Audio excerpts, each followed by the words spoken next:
There's the train. Traveling fast, all right. Ah, there's the junction. Got a minute, maybe less. Now then, what have those devils done to the tracks? Broken the seals and thrown the switch, eh? Well, it won't take long to fix that. And I'll just rip up a few of the old branch line rails. Just to be sure. There, that ought to settle things. Well, look who's coming. Hey, boss, who's that guy down by the switch? Look, he's tearing up the track. Well, what are you doing? Where's your gun? Shoot. Don't worry, boss, I'll get him. I never missed yet.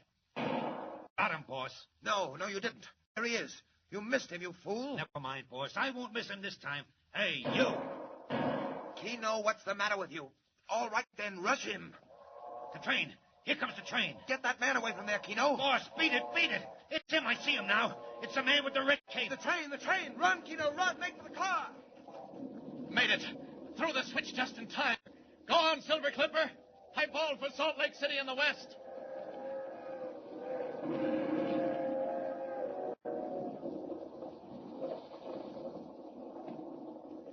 Now then, after those lads in the car. Watch it, you two. Here I come.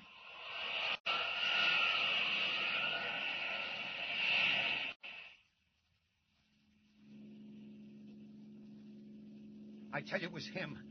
The guy in the red cape, the Superman. Shut up, Keno. Whoever it was, I'll settle with him. He threw the switch back and saved the train. Faster, boss, faster. Get away from here. Keep your head, Keno. There's something about this I don't understand. Boss, look out. He's right behind us. He's over our heads. Look. What is that thing? He's down there in the road ahead. He's standing there. Look out. We're going to crash. Sorry to disturb you, gentlemen. Don't try to get away. Why, you put me down. Let me go. In one moment. Just now, while I hold both of you with one hand, I've got something else to do. That car, for instance. You won't need it again. Where you're going, have to make this accident look convincing.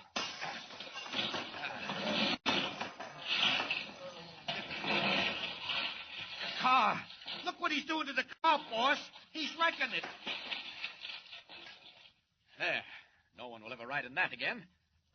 Hello. Here comes a car. Heard the crash. Must be the police. Well, so long, gentlemen. I'm leaving you now. And if you ever wreck another train or try to, think what you've missed this time. Goodbye.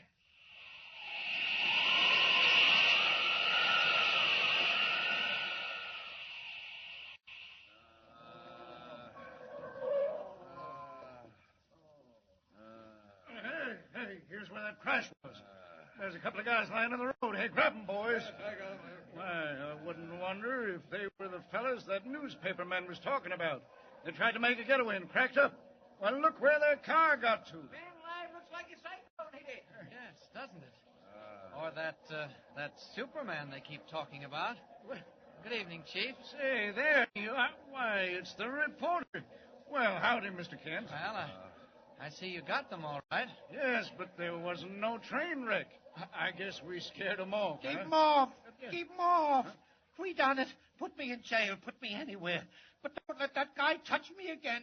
He just came flying through the air. Say, he's nuts off his head. But that was a confession if I ever heard one. Yes. And if you'll drag the bottom of Schooner Canyon Lake, you'll find that missing engine and tender. What? And don't forget those 2 trainmen at the Circle Y Ranch. They'll be your star witnesses. Well, congratulations, Chief. You've caught the train wreckers all right. And thanks to you, Mr. Kent. Well, hey, where are you going? I've got to get back to town. My paper's waiting for the story. See you later, Chief.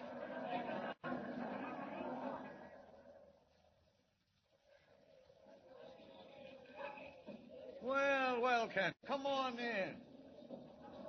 Well, it's fine to see you back. You've certainly made good in a big way. Thanks, Mr. White. And to show you what I think of you, I'm going to start you right out on another assignment.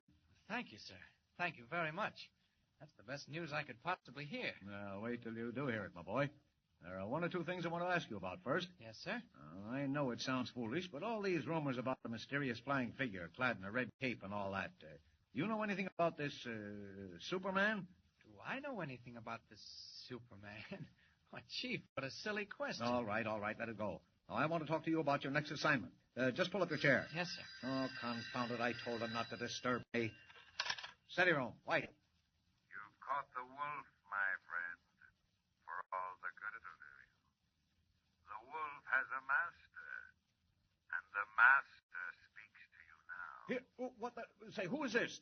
Kent, get over here. My compliments, Mr. Kent, on your first and last performance. What's he mean? You and your newspaper have interfered with my plans. Very well, my friend. In exactly 24 hours at this time tomorrow, you and your newspaper will be blown to 1,000 fragments. This is the Yellow Mask. Goodbye. Hey, you! Wait! Come back here! Operator, who was that man? Find him and trace him! Find him! Whose was the eerie voice calling Editor White on the phone? Who or what is the Yellow Mask?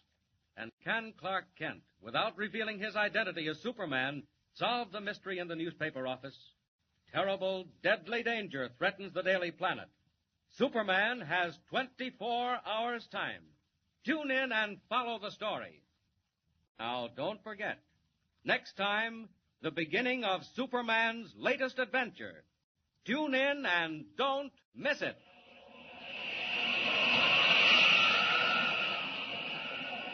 Up in the sky! Look! It's a bird! It's a plane! It's Superman! Superman is a copyrighted feature appearing in Action Comics magazine.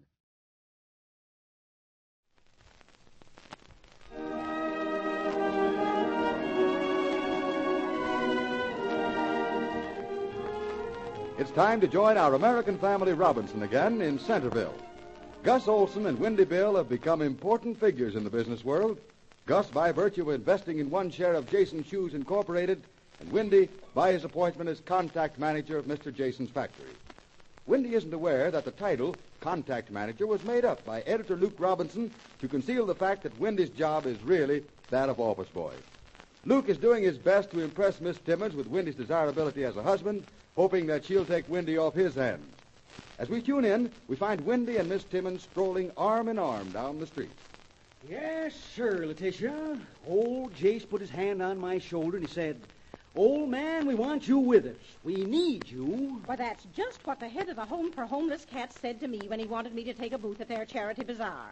Except he didn't call me old man, of course. Letitia, may I finish what I was saying? Well, my goodness, who's to stop you? We need you, he said.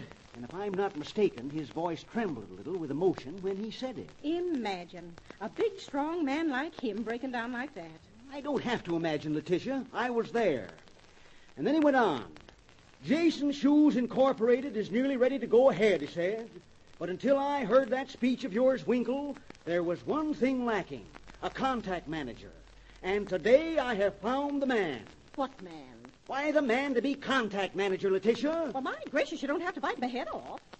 Where'd you find this man? Why, Letitia, the man was me. Oh. He found me.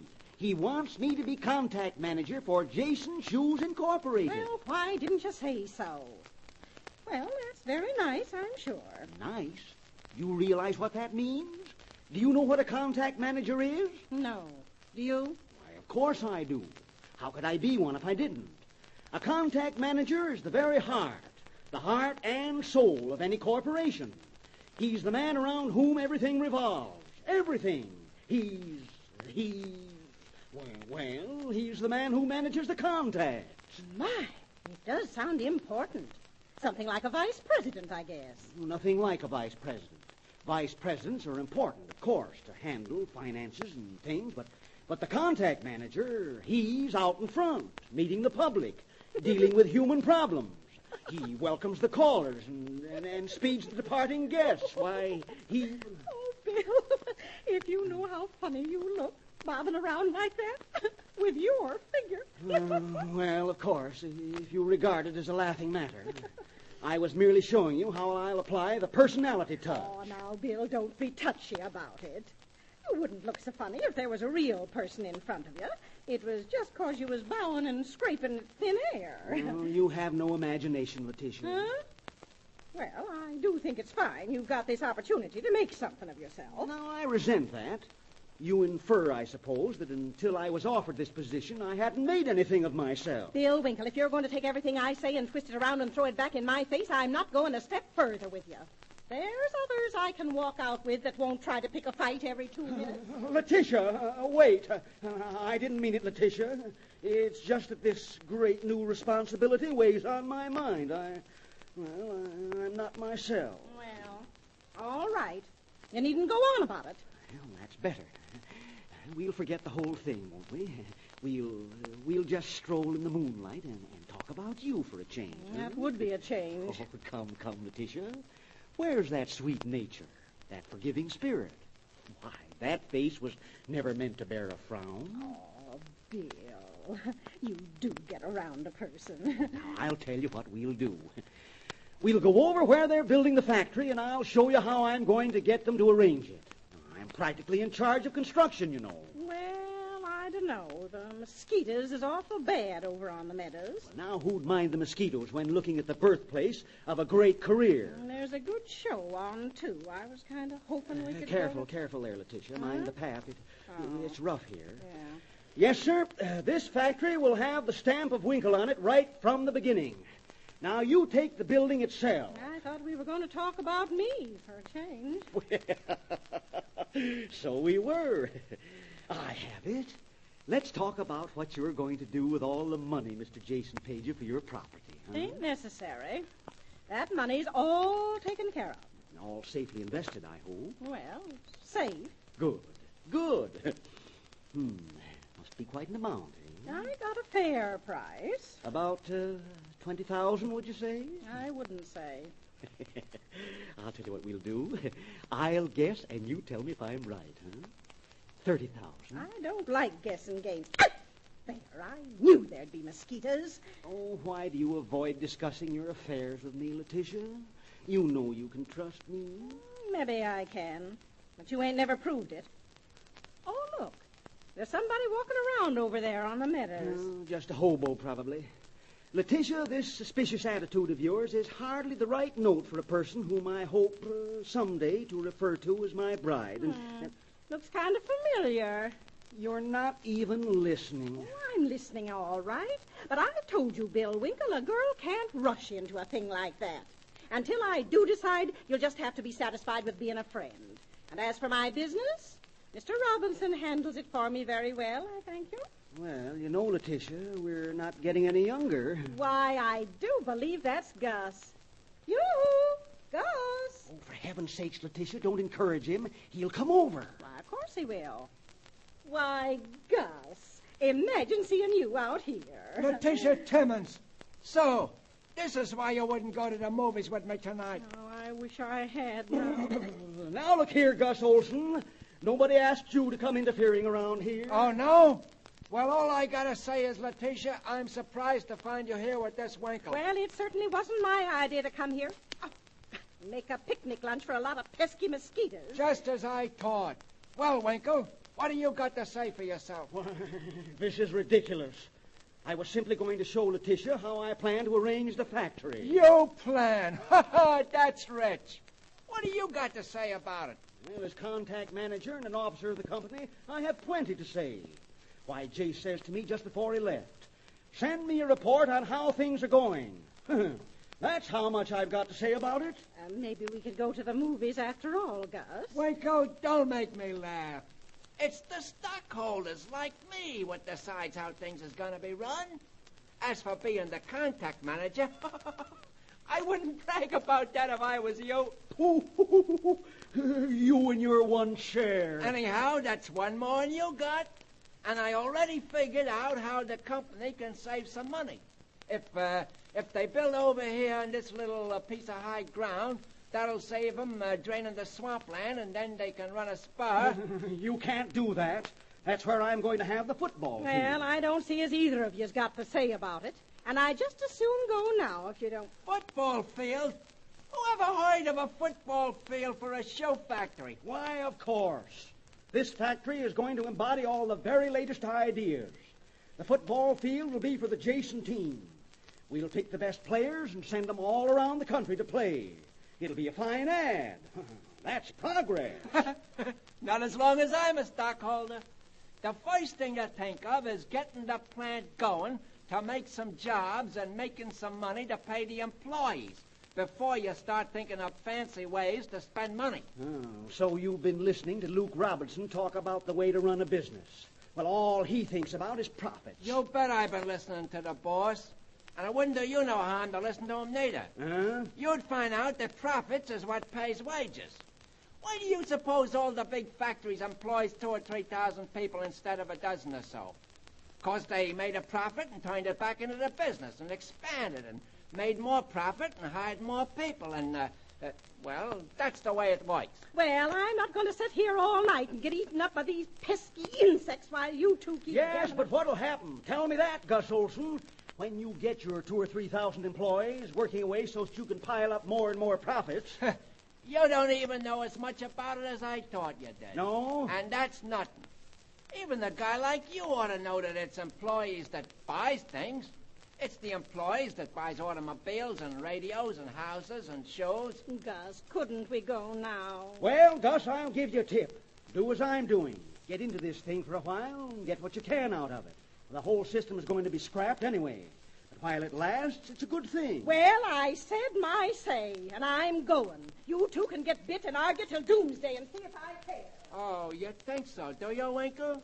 Then it's a good thing you are nothing but a contact manager. It kills me every time I think of it. Yeah, well, that's just where I'm smarter than you, Gus. As contact manager, I'll be in a position to pick up a nice little piece of change.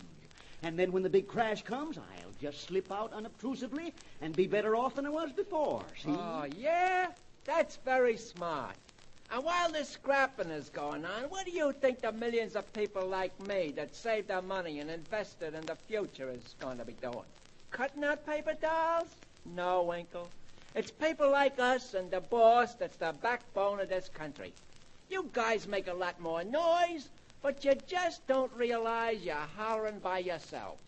And pretty soon you'll be left with nothing but a sore throat, like you had after that speech you gave. Well, I perceive that I'm wasting my time trying to give you a little friendly advice. Come, Letitia, shall we go? Letitia! Letitia! Now look what you went and done, Winkle. Huh? All that drivel you was talking... No wonder she went home. I drove her home. Why, nonsense. It was you butting in where you're not wanted. That's what it was.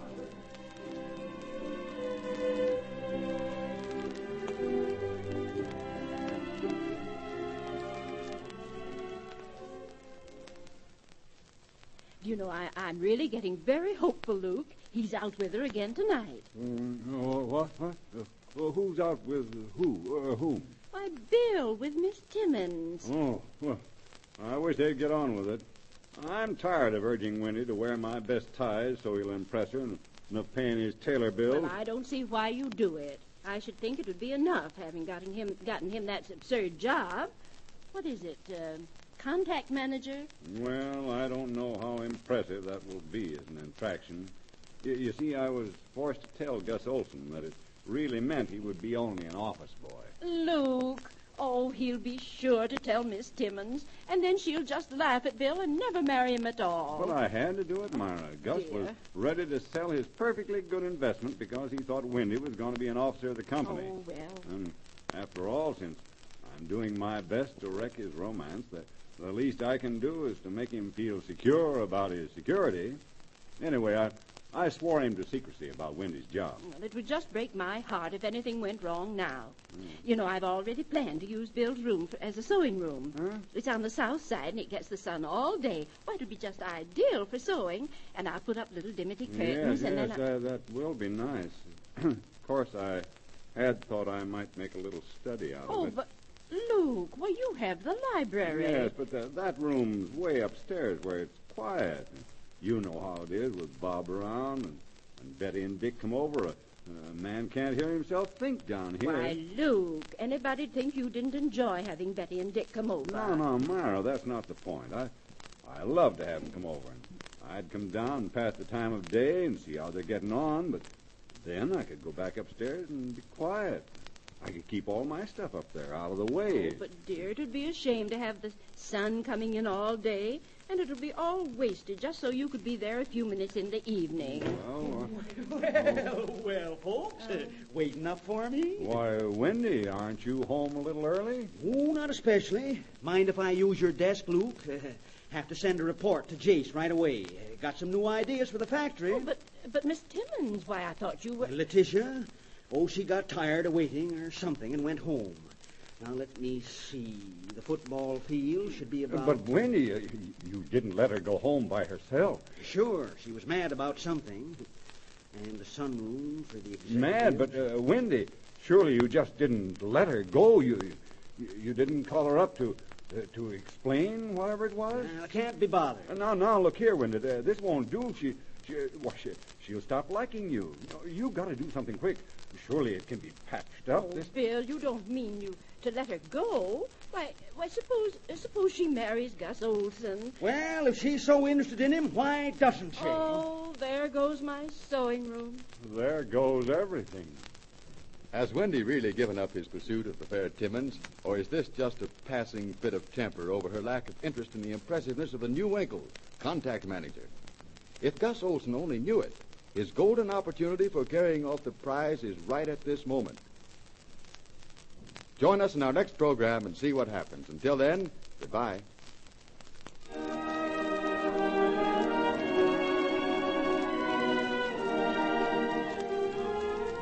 These programs are written by Douglas Silver and Marjorie Bartlett and produced under the auspices of the National Industrial Council.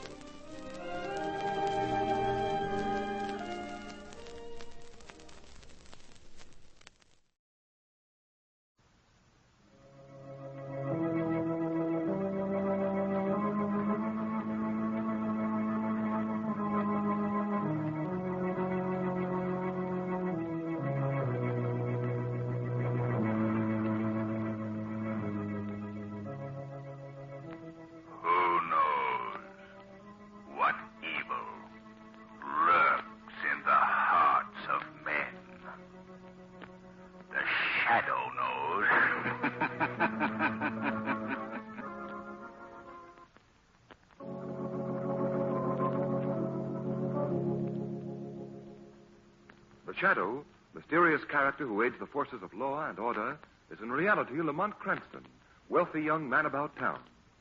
The Shadow uses his hypnotic power to cloud men's minds so that they cannot see him. Cranston's friend and companion, the lovely Margot Lane, is the only person who knows to whom the unseen voice of the Shadow belongs. Today's story, Murder in the Death House.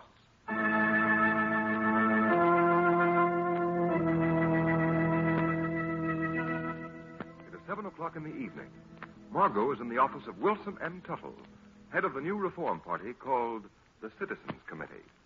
Miss Lane, I'm going to make you my aide in the Women's Division of the Citizens Committee. You've shown such zeal in recruiting people to our cause. Well, the cause of a cleaner state is one that isn't hard to work for, Mr. Tuttle. You're right, Miss Lane. As you probably know, I'm an amateur at politics myself. But when I understood what graft and corruption there was in our state, I decided it was time for me to take an active interest. Well, if we get Warden Cooper in the governor's chair, things in this state will change for the better. I hope so.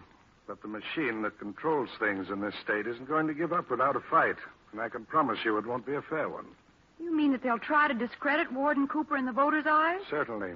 There's a ring of racketeers and mobsters in this state headed by one man. The underworld refers to him as the Brain. That's all anybody seems to know about him. Well, I know one person who'd like to meet him. And who is that, Miss Lane? Why, a friend of mine. Oh, by the way, what time is it? 7:20. 7:20? Good heavens, and I was supposed to meet Lamont at 6:45. I've got to go, Mr. Tuttle. But I haven't told you what your duties are. Well, I'll come and see you tomorrow. Lamont will be furious. All right, Miss Lane. I'll expect you at the People's Rally tonight, though.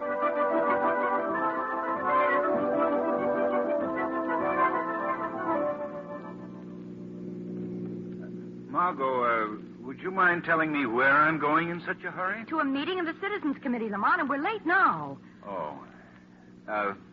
Margot, just what is this Citizens Committee? What is it? Why, it's the most potent organization in this town. We're fighting crime and corruption, crooked politics and graft. Oh, easy, Margot, easy. I have to get you a derby and a soapbox. But, Lamont, With Warden Cooper as our candidate for governor and Wilson Tuttle behind us, we ought to sweep the state. Whew, you take another corner like that, and the state will be sweeping us out of a ditch. Say, who is this fellow Tuttle? A retired lawyer. He has scads of money. And with his support behind us... Here we go, sweeping the state again. Too bad you won't be alive to enjoy it. Oh. Say, Margot, what does this Citizens Committee stand for? Law and order. And we're going to... Law and order, eh? Now, listen, Margot. I know Warden Cooper, and if he's elected, the first thing I'm going to have him clean up is reckless driving, and I do mean you. Oh, but, Lamont, I've simply got to hear the speeches. Has it ever occurred to you that you have a radio in this car of yours? A radio? Oh, please, Lamont, Oh, yes, of course I have. And the speeches are being broadcast? Oh, dear, so they are. Why didn't I think of that? That, Margot, might come under the heading of womanly intuition. Takes a second to warm up. A cause that every citizen of our great country should be proud to fight for.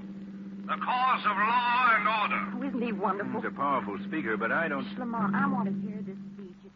We have the governorship of our state. A man who, if elected, would make this state the cleanest in the country. Warden Richard Cooper.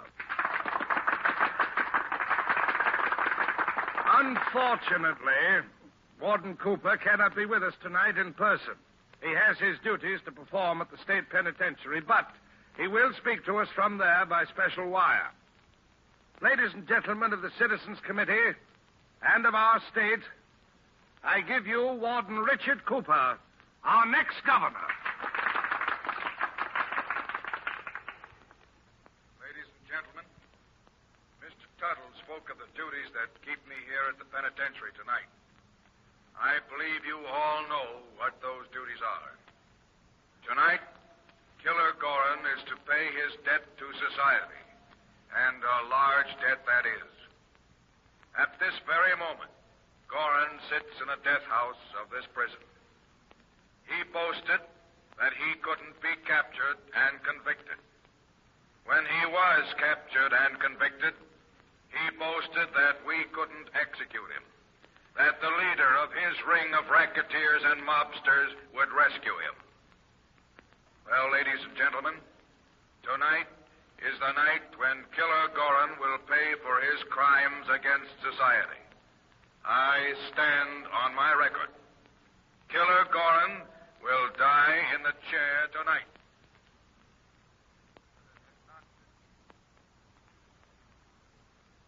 The warden says I'm going to croak in the chair tonight, eh? That's a good laugh. You ain't got very long, Gorin. I ain't got long?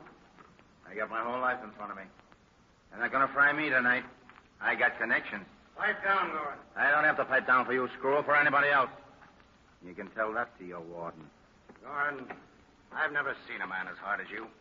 You asked for a radio to hear the warden's speech when you knew he was going to talk about you going to the chair. I'd just like to hear my name mentioned coast to coast. Gorin, if you weren't going to... Well, you'll get yours. Gee, Gorin, you oughtn't act like that tonight. What about tonight? Well, look, we're all in this place together. You're going tonight. Smokey over there goes next week, and then I follow. So what? Well, I try not to think about it. But you don't give me a chance to forget. Now, look, Chum, I don't have to worry. I'm getting out. But if it'll make you feel any better, I'll quit talking. Hey, Smokey. Yeah? Give us a song. No, I don't get him to sing it again. It's too sad. You heard me, Smokey. Give us a song. What you all want me to sing, Killer? Something good and unhappy. We got to keep Chum here cheered up. Okay. Nobody knows the trouble I see. Shut up, Smokey, shut up. Keep it up, Smokey. You're terrific. I can cut this song. It's driving me out of my head. I like it. Keep it up, Smokey. Cut it out. Keep it up. Keep it up. Stop this racket. What's the meaning of all this? Speak up. It's Smokey singing, Warden. It's driving me nuts. All right, quiet, you men. Gorin, I've come to tell you that the time has come. So what? The chaplain is with me. Wouldn't you like to say something to him? No. Please, my son, let me speak with you for a few minutes. I'm sure you'll feel much better. You're all acting like I was really going to fry tonight. Well, I ain't. You understand, Warden? I ain't going to fry in the chair. And you ain't going to be governor. Because you're going to look pretty silly when people find out you can't run this prison right. What are you talking about? The brain don't like you, Warden. And he'd like you even less if you got to be governor. So, he's going to stop you. The brain? My boss. Only one guy in this state knows who he really is. And that's me. And your boss, the brain, as you call him, is out to get me? Out to get you? He's got you now. We'll see about that. Guard, unlock Gorin's cell. Yes, sir. Gorin, since you refused the comfort that the chaplain has offered you... Please, son, for the last time. Let chaplain save your breath. I ain't gonna die. All right, let's start. Guards on either side. Chaplain, you and I walk behind. Come on, Gorin. This is your last mile. That's what you think. Our Father who art in heaven, hallowed be thy name. Yeah, this feels Thy good. kingdom come. I needed exercise. My white boy. It won't hurt much, killer. They tell me it's over quick. I'll be back in a few minutes, fellas. Open the door, guard. Just a minute, Warden. Yes? Now that you got me where you want me, can I have a last request? Anything within reason, Gorin? Well, when they strap me in the chair and they put the clamp on my head, that's what they do, ain't it? Yes, Gorin. And then when they turn on the juice, would you hold my hand?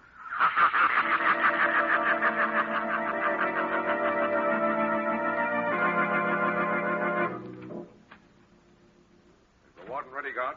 Yeah. He said to wait for his signal to throw the switch. Good. I'm glad we're getting this over with in a hurry tonight. I want to get home. My wife isn't feeling so well. Yeah? Is that so? Yeah, she's been ailing now for... Say, what's the matter with you? I don't know. Oh, I get it. You're new here at the prison, aren't you? Yeah. Well, it's sort of tough to watch him get it the first couple of times. Yeah, I guess you're right. Now, you'd better stay in here with me. The warden asks why you didn't come back into the death chamber. I'll tell him that you were helping me. Thanks. And it won't be so bad in here. You don't have to watch anything. When I get the signal, I just throw this big switch here, and it's all over in a few minutes. That's it, huh? Yep, that's it. The Scott, let go! You'll be killed! Warden! Warden! Warden! The executioner, he's... Turn off the main switch. No, don't touch that. The main switch. All right. He's dead. The executioner is dead. I told you they couldn't kill me!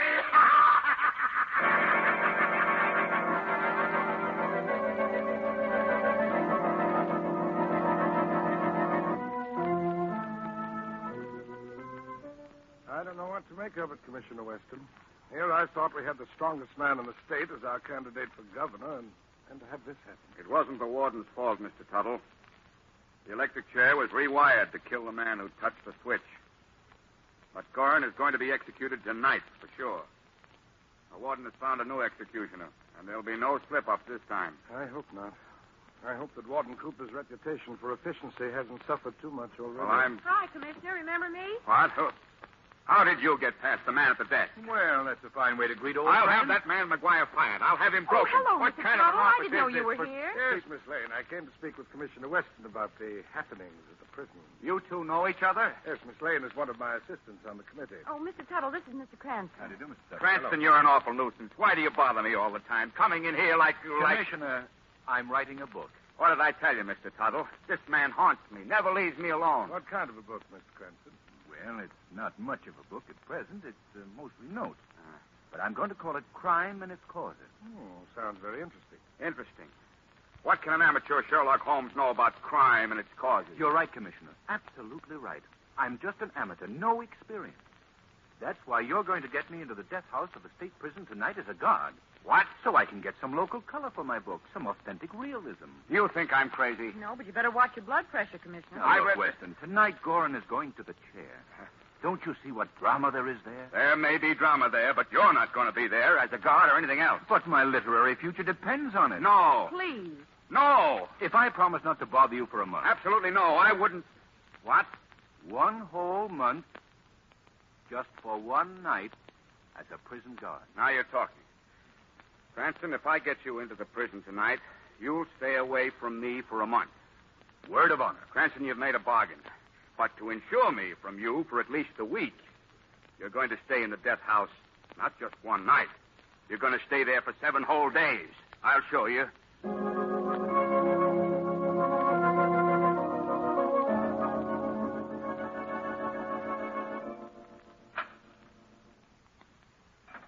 Are you Kenzie? Yeah.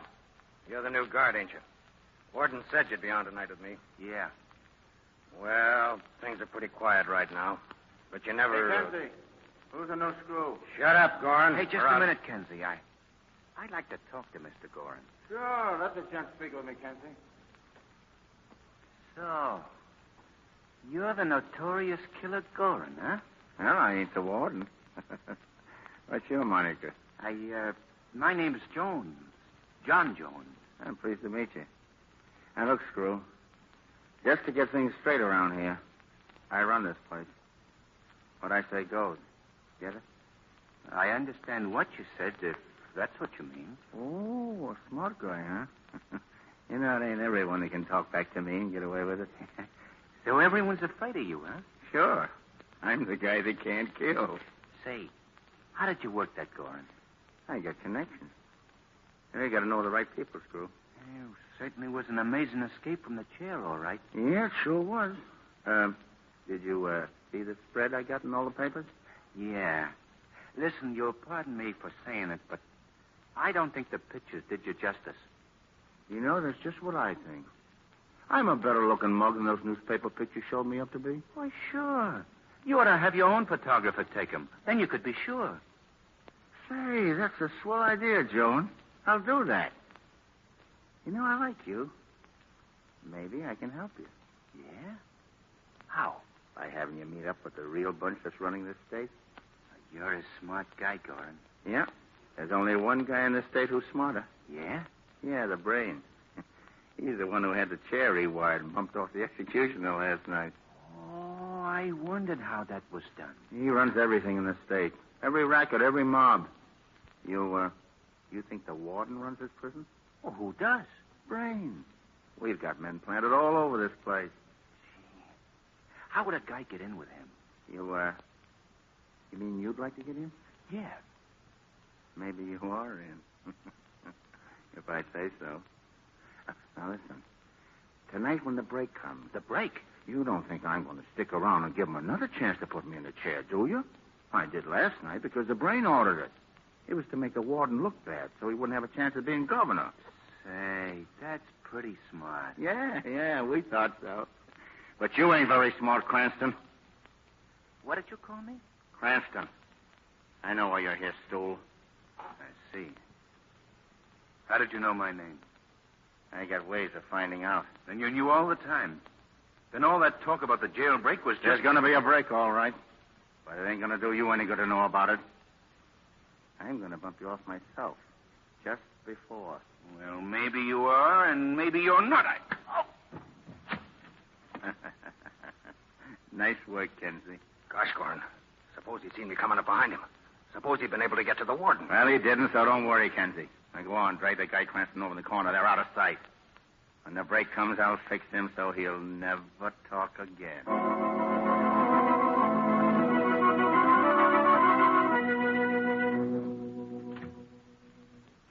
Come in, Mr. Hartnett.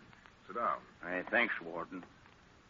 Now, Mr. Hartnett, as our new executioner, you realize what your job is, don't you? Yes, Warden, I realize. It's not a pleasant task, but it's one that must be done. You must realize that when you throw the switch, that you're not the one who is executing the man. It's the state and the people of the state. And the man is merely paying for his crimes. Please, Warden, I'd rather not talk about that part of it. All right. Well, I've had electrical experts in from town. They've been going over everything all day, but just to make sure, you'd better go over the equipment again. Yes, sir. And that's all for now. Can you be ready in about 45 minutes for the execution? Yes, sir. And thank you, Warden. That's all. Poor fella. Scared stiff. Well, can't say I blame him. Huh? Who's there? Who just came in? It must be my imagination. This business has got me pretty jumpy.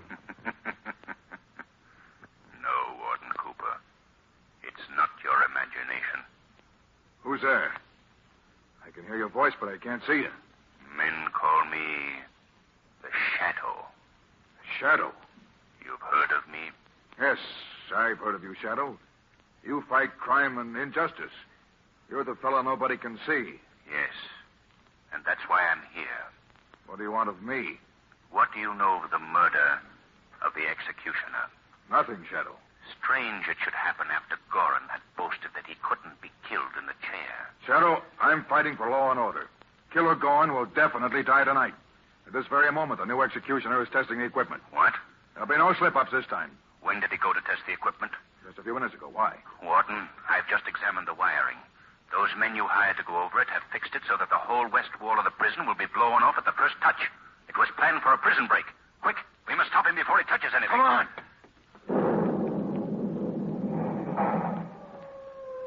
It's too late, Warden.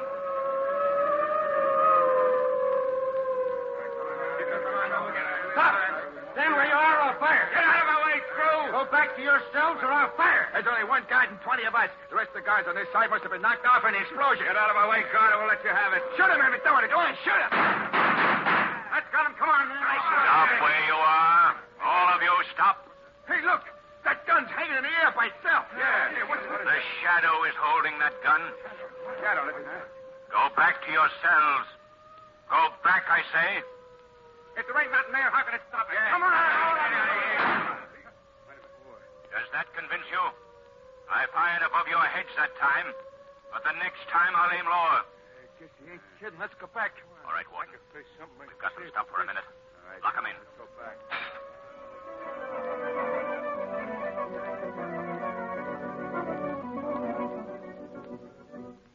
Shadow, are you still here? Yes, Warden. I want to thank you for what you've done. I don't know how I could have stopped that prison break without you. I've failed, and so have you. But the prison break is stopped. The prison break is stopped, but Killer Gorin has escaped.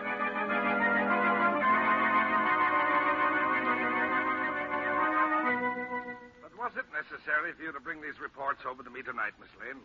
Well, I suppose they could have waited until tomorrow for your signature, Mr. Tuttle, but, well, I had nothing to do, so I thought I'd bring them over tonight. Now you can have more time to look them over. Well, thank you very much. I'll do that. My, you have a lovely home here, Mr. Tuttle. Yes, well, Miss Lane, it won't be necessary for you to remain. I can go over these reports from the Citizens Committee myself. Oh, I don't mind waiting. I've got nothing else to do since Lamont got locked up in prison as a guard. Yes. Well, I'll just sign these papers then, and you can take them back to town with you. What, without reading them first? Oh, no, that's very bad business, Mr. Tuttle. My eyes are bad. I think it would be better for... Oh, I'll be glad to read them to you. Please, Miss Lane, I think you'd better go now. But I have no place to go, and I love to read aloud. I think you'd better go, Miss Lane. Oh, there's your doorbell, Mr. Tuttle. You want me to answer for you? No, I'll get it. Why, it's Killer Gorin. Yes, my little busybody, Killer Gorin. What's the dame doing here, boss? He came to see me about the Citizens Committee report. She wouldn't go. I'll go now, Mr. Tuttle. Oh, no, my dear Miss Lane. Now you're going to stay here. Permanently. What? Mr. Tuttle, you want... Yes, Miss Lane. Wilson Tuttle, known to the world as a prominent citizen on the side of law and order. But my associates know me as the brain. Then you're the one who's been trying to ruin Warden Cooper. Spoil his chances of being governor. Yes, my dear Miss Lane. Now you know, but your knowledge will do neither you nor the police any good. Because, you see, you're going to die here. Oh, no. No, you couldn't. I won't say anything. Too late, Miss Lane. You would insist on staying. Gorin, give me the gun. Sure. Yeah, boss. Turn your head, Miss Lane. I should like very much to get a nice, clean profile shot. Honey, you can't do this thing. You can't. Goodbye, Miss Lane. It was so nice knowing... Oh. Hey, what is this? What's happened to you, boss? The same thing that's going to happen to you, Gorin. Oh, Lamont, you're here. Yes, Margot, and just in time, too. Are they unconscious? For about 5 minutes, I should say. Oh, you know, Shadow, if I could see you, I'd say I was very happy to see you. Stick around, will you? I'll stay until the police come to put these men away. But I've got to get back to the prison. Prison? But your work is done there. The Shadow's work is done, Margot. But Lamont Cranston promised Commissioner Weston that he would stay in prison for a week. I've got to help him keep that promise.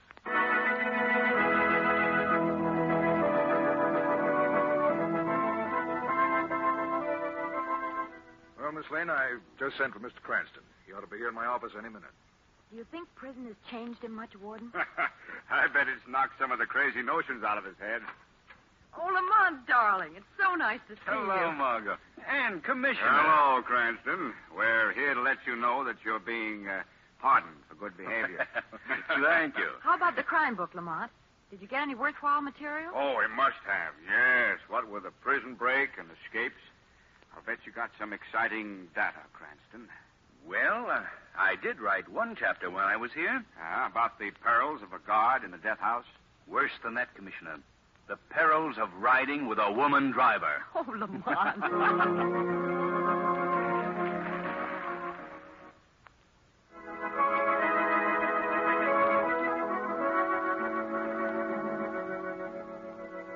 Today's program is based on a story copyrighted by the Shadow magazine. The characters, names, places, and plot are fictitious. Any similarity to persons living or dead is purely coincidental. The Shadow magazine is on sale at your local newsstand.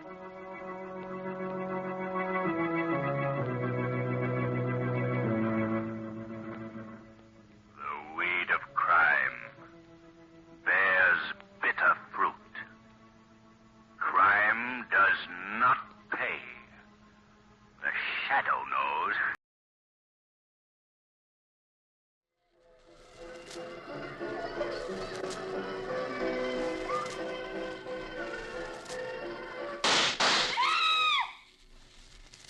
Calling Nick Carter. Another case for Nick Carter, Master Detective. Yes, it's another case for that most famous of all manhunters, the detective whose ability at solving crime is unequaled in the history of detective fiction. Nick Carter, Master Detective.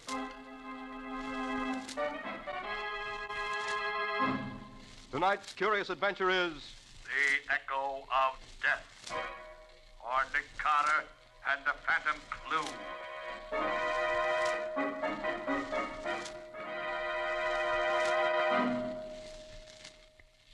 No, please, don't kill me. Don't kill me. Hold him still.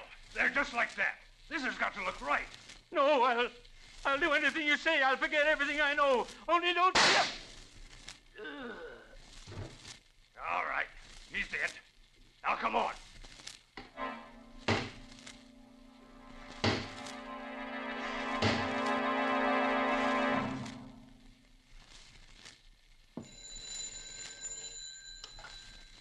Hello?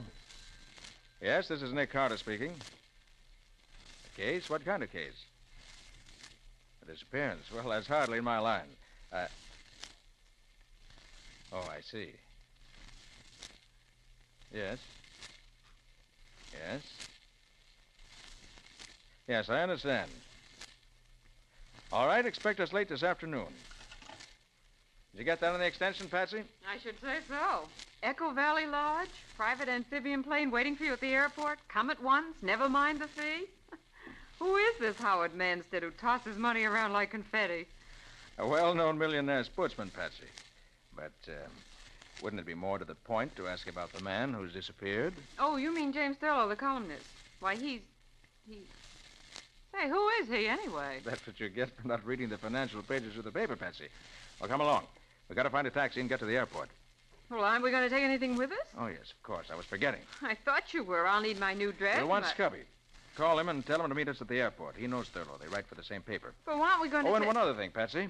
Bring along Volume 3 of the Encyclopedia, E to H. Scubby Wilson and Volume 3 of an encyclopedia. That's just what a girl needs for a visit to a millionaire's hunting lodge.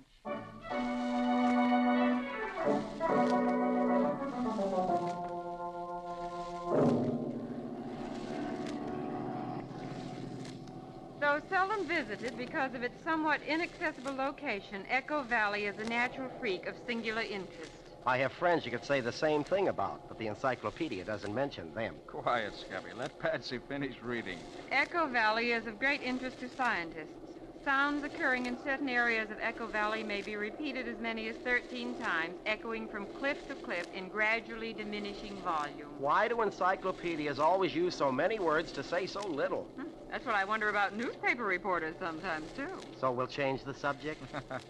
What else does it say? That's all. Well, that's no help. Thurlow certainly wasn't carried off by an echo. Oh, he's probably just lost in the woods. In any case, I don't see why Manstead insisted on you coming out to look for him, Nick. You're no Indian guide.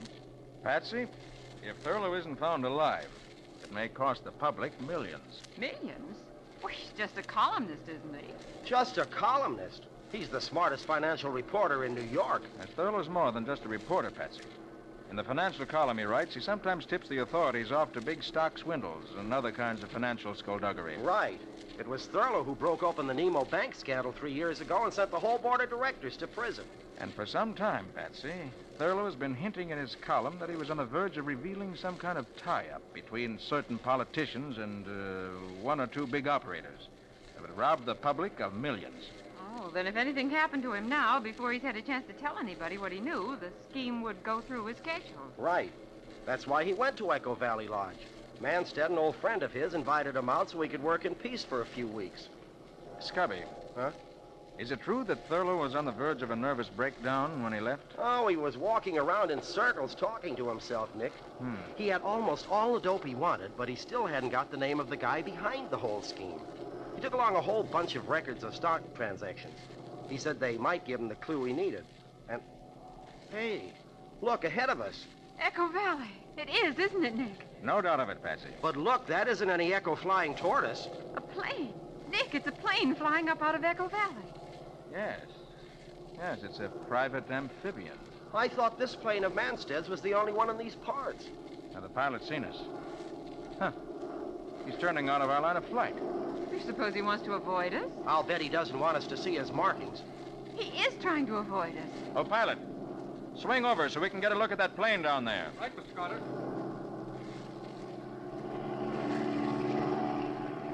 He knows we're trying to get closer to him. Look at him bank to avoid us. He's turned back. He's heading away from us now. Oh, pilot, overtake that plane if you can. Yes, Mr. Carter. Say, isn't that the Manstead hunting lodge down there, right on the edge of the lake? Yes, Scubby, it is. But we're not going to land until we get some idea what that plane's up to. Look, he's diving straight down now. He's going to try to get away underneath us. Oh, he'll never make it. Those private planes aren't built. His wing, it's breaking off. Couldn't take the strain. He's heading straight for the ground if he hasn't got a parachute. Oh, but he has. Look, he's jumping. There, the chute's opening. And there goes his plane into the trees. Well, that was a narrow escape.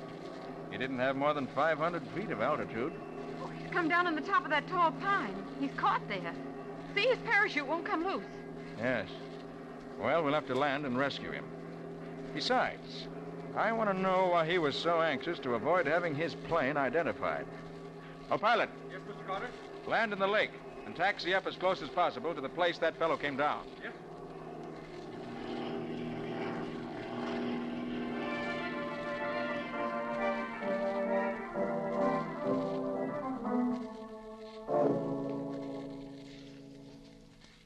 Oh, wait a minute, Patsy. I'll lift this one up for you. There you Watch are. out Okay. that branch doesn't Thanks. snap back in your face, Patsy.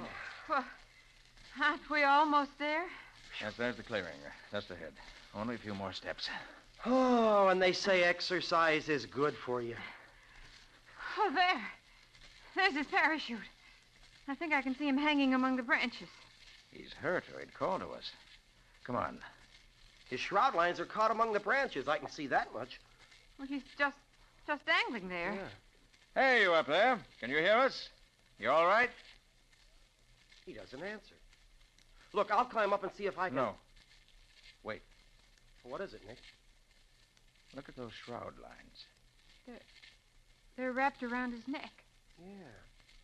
Look at the way his head is twisted to one side. Yes. His neck's broken. He's dead. What? Oh. When he landed in the tree, he got tangled in the lines and... I wonder. Nick, what do you mean? Look down at your feet, Scubby. Huh? Cigarette butt. Why, somebody must have been here before us. Maybe. But its position makes me think the cigarette was smoked by him up there. Oh, but that's impossible, Nick. It's been just about an hour, Scubby, since he crashed. He knew we'd come after him. So if he was hurt and couldn't get out of his chute harness, what would be more natural than for him to smoke a cigarette and wait to be rescued? But he's dead. Because somebody reached him before we did. and murdered him.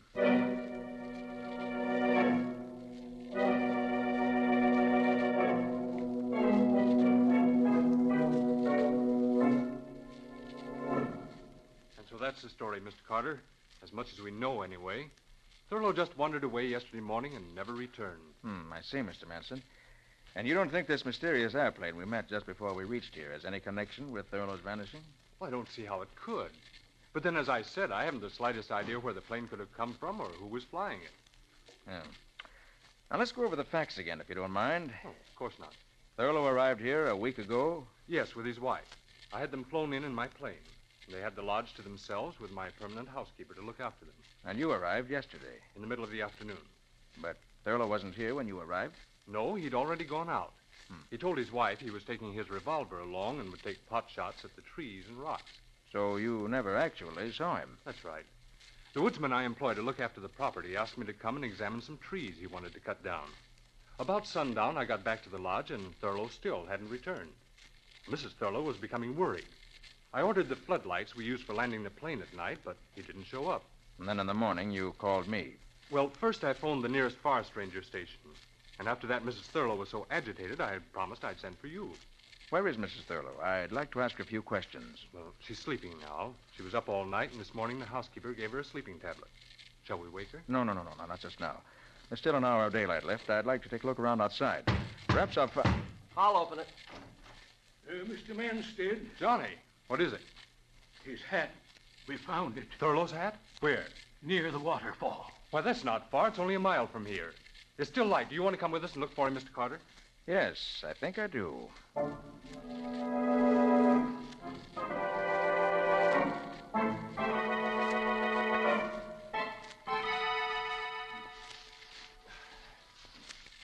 Oh, gosh, my ankle. Oh, boy. There's the hat, Mr. Manstead. In that bush. But what in the world could Thurlow have been doing in here? This isn't a trail to the waterfall. It isn't a trail at all as far as I'm concerned. It's a jungle. It used to be a trail to an old one-room cabin, but there's no reason Thurlow would go there. Well, maybe if we yell, he'll hear us. He might be in there with a busted ankle or something. Go ahead and try, Scubby. Thurlow! Thurlow!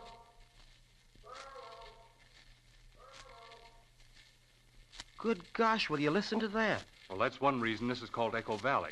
The cliffs around the waterfall down the trail make a perfect sounding board. Well, if he didn't hear that, he must be dead. If there's a cabin in there, we better take a look at it. Right. I don't see what in the world Thurlow could have come this way for, but maybe he did. Let's find out.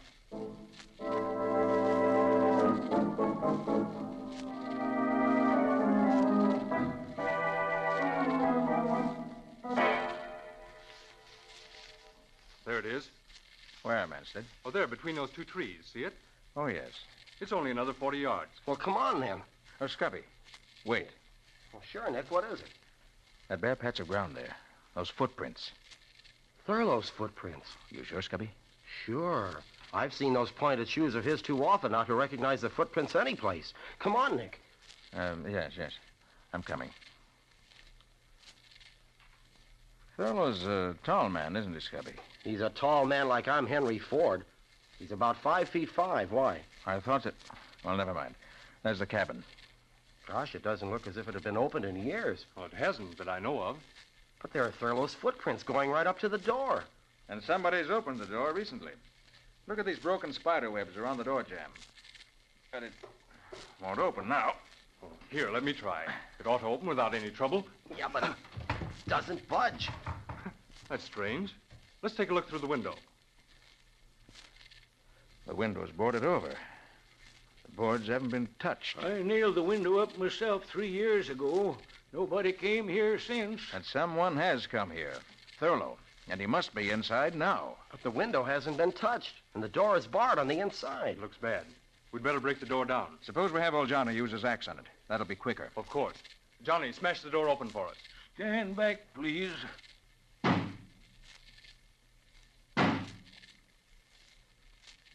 That door was locked to stay locked. Starting to go. There. That does it. It's open. If you don't mind, I'd like to go in first. Of course. It's dark inside. Here, take my flashlight. Thanks. There he is. Thurlow. He's dead. He came here, bolted himself in, and shot himself with his own revolver. Yes, he's dead, all right. And it does look like suicide, doesn't it?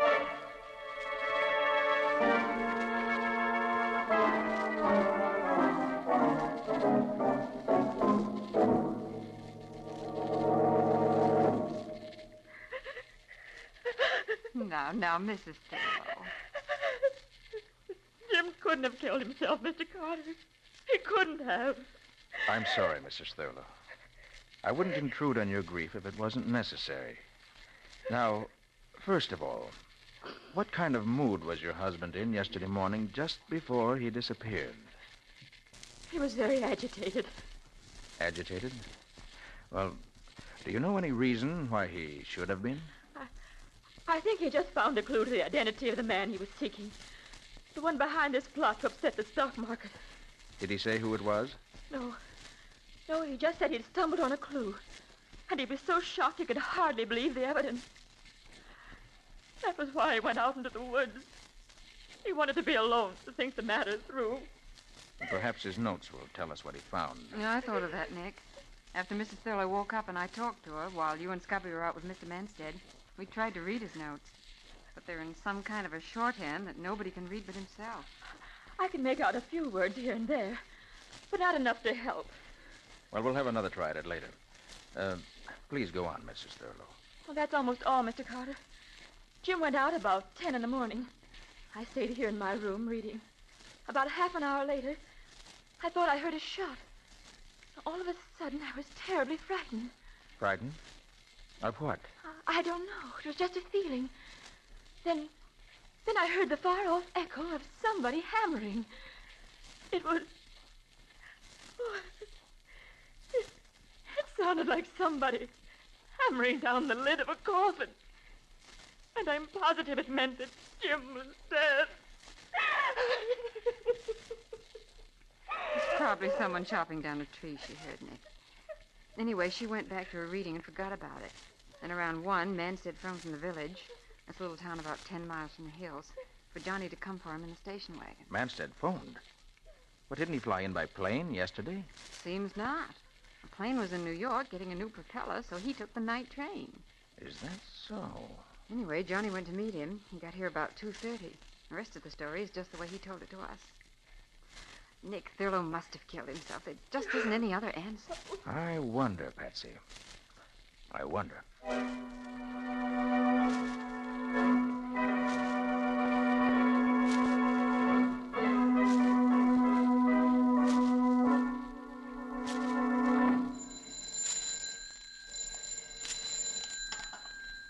Hello?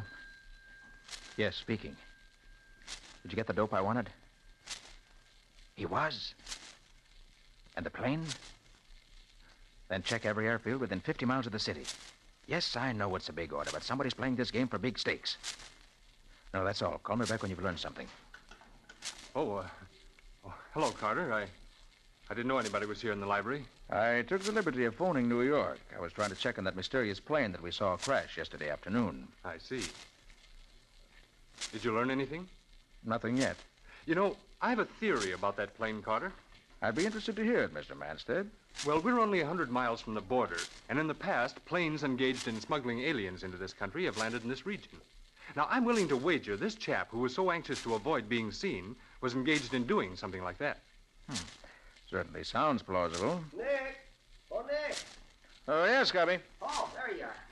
Oh, top of the morning to you, Mr. Manstead. Good morning. Say, I was looking for the two of you. Forest Ranger Thompson and 2 of his men are down at the landing waiting in your launch, Mr. Manstead. They want to get started down the lake to bring in the body of that flyer who was so unlucky when he bailed out of his plane yesterday. Of course. You're coming with us, aren't you, Carter? Yes, indeed. I'm just as interested as you are to see if your theory turns out to be right. Oh, what about Patsy? Shall I go find her? Oh, no, Scubby. She's staying here in the lodge with Mrs. Thurlow. They're going to spend the morning going over Thurlow's notes, trying to decipher them. Well, let's get going. I want to get back in time to phone a story to my paper.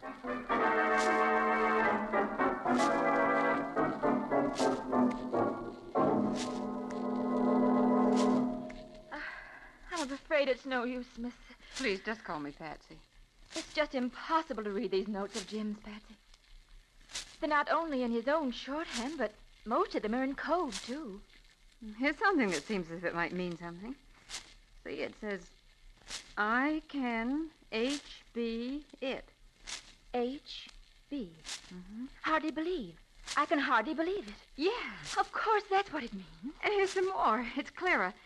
Shall I tell Manstead what I know? The next line. Better not. Instead, must get back to New York. Well, that's clear enough. But the next line. My life, M.B. N.D. That doesn't mean anything to me. My life, M.B. N.D. My life may be in danger. Oh. And then there's just one last sentence that he never finished. To think that the one man in the world. And that's all there is. Oh, if it only finished. To think that the one man in the world. Oh, who do you suppose he could have meant? I can't even make a guess. The one man. Mrs. Thurlow. What, Patsy? Mrs. Thurlow, we're going to go and take a look at that cabin now while all the others are away. I have a theory, and we're going to find some evidence to prove it. It has to be there. It just has to be.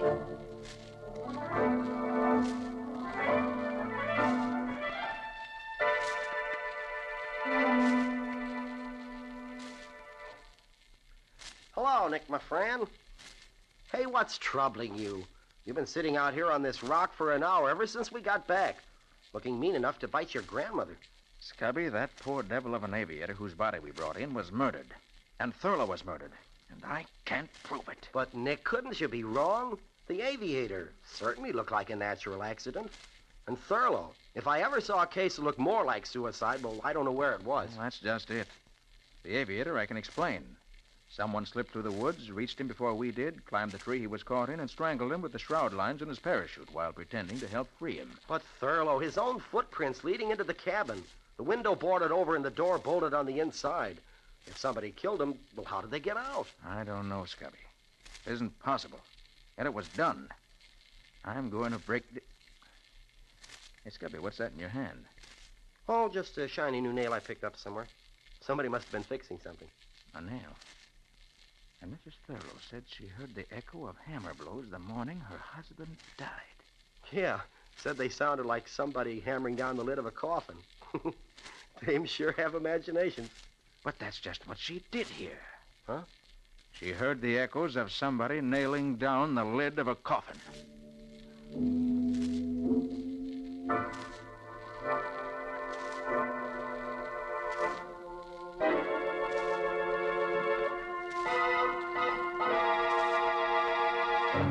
But there must be a clue.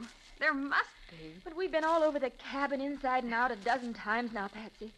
If there was anything here, we'd have found it. Mrs. Thurlow, somehow your husband was murdered here. And his body left inside this cabin so it would look like suicide. I'm going to find out how the murderer got out, leaving the door and window bolted, or die. I'm afraid you're much more likely to die, Patsy. Oh, Mr. Manstead. Yes, Mr. Manstead. After we returned to the lodge and I learned the two of you had disappeared in this direction, I thought I'd better find out what you were up to. You killed my husband. Of course he did. Who else could your husband have meant by the one man in the world he'd never have believed guilty? But he was Jim's friend. That's what he wanted you to think. He pretended to be a friend so he could always keep checking what your husband learned.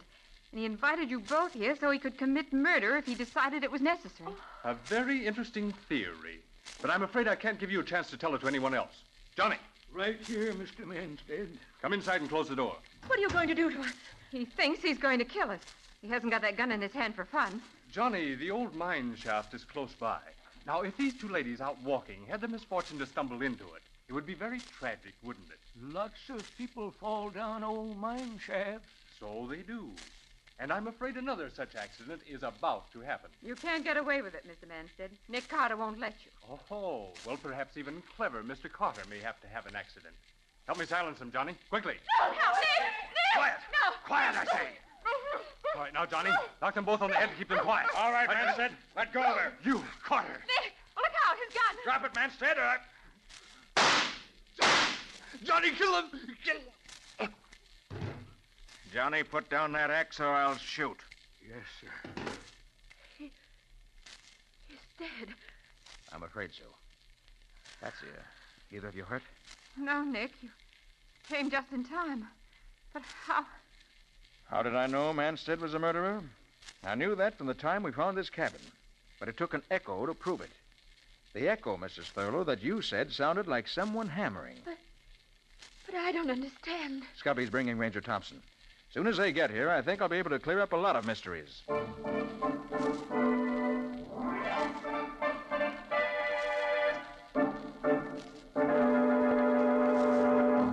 So Manstead was behind the plot that Thurlow uncovered. He invited Thurlow here in order to find out what he knew. He discovered Thurlow had evidence which would tell him the truth, and therefore decided to eliminate Thurlow. But, Mr. Carter, Manstead didn't get here until after Thurlow was dead. He came by train. And... Oh, Ranger Thompson's right, Nick. He appeared to come by train. Actually, he flew in the night before in a plane whose pilot was used to taking big fees for keeping his mouth shut. That was the plane that we saw crash. Something delayed it from leaving in time to avoid us, and in the pilot's effort to keep away from us, well, we all know what happened. But, Nick, why was the pilot murdered? That was Johnny's work. As soon as Thurlow saw the crash, he sent Johnny by a secret trail through the woods to make sure the pilot didn't live to talk. Otherwise, his murder scheme would have collapsed. Isn't that right, Johnny? Yes, sir. So Manstead flew here the night before he murdered Thurlow. In the morning, when Thurlow left the house, he and Johnny waylaid him. Is that it, Nick? That's it, Patsy. They brought him to the cabin here. Manstead put on his victim's shoes and made a trail of footprints. I see. Then they killed Thurlow, put his shoes back on him, and left him in the locked cabin. A clear case of suicide. But Manstead made a mistake there. His footprints were too far apart. They were the steps of a tall man. When Scubby said Thurlow was a short man, I began to suspect. Well, it certainly does sound plausible, Mr. Carter. But you still got to convince me Manstead could get out of that cabin and leave the door barred from the inside. Make it good, Nick. Johnny knows the answer. You all remember that Mrs. Thurlow said she heard the echo of hammer blows. You mean she really did hear someone hammering? Exactly. This is a small cabin with a roof lightly nailed in place. Now look up there. What's that flashing in the sun? Looks like nail heads. Somebody's hammered new nails into that roof all along this side. Nick, is that the clue I was looking for? That's the clue you were looking for. Scubby and I saw it yesterday, but we weren't smart enough to know what it meant. Here, I'll take Johnny's axe and push the blade in under the eaves and pry upward like that. What the whole roof's lifting up. Well, blow me down. Manstead and Johnny pried up the flimsy roof before they killed Thurlow. Then, leaving the door barred, they climbed out. And Johnny nailed the roof back into place. Right. So they were hammering the lid on the coffin, so to speak. Thurlow's coffin. And due to the curious echoing qualities of the rocks, the sound carried to the lodge, and Mrs. Thurlow heard it. I didn't think it meant anything until I noticed the nail Scubby picked up someplace. The nail Johnny must have dropped. And then I remembered the hammering sound Mr. Thurlow spoke of. And suddenly the whole thing was clear. Well, it sure wouldn't have been clear to me if you hadn't explained it, Mr. Carter. I certainly wouldn't ever have worked it out with just an echo for a clue. Oh, but that was an unusual echo. Remember how cleverly it answered? And when it comes to answers, Scubby, Nick Carter is the man who gets them.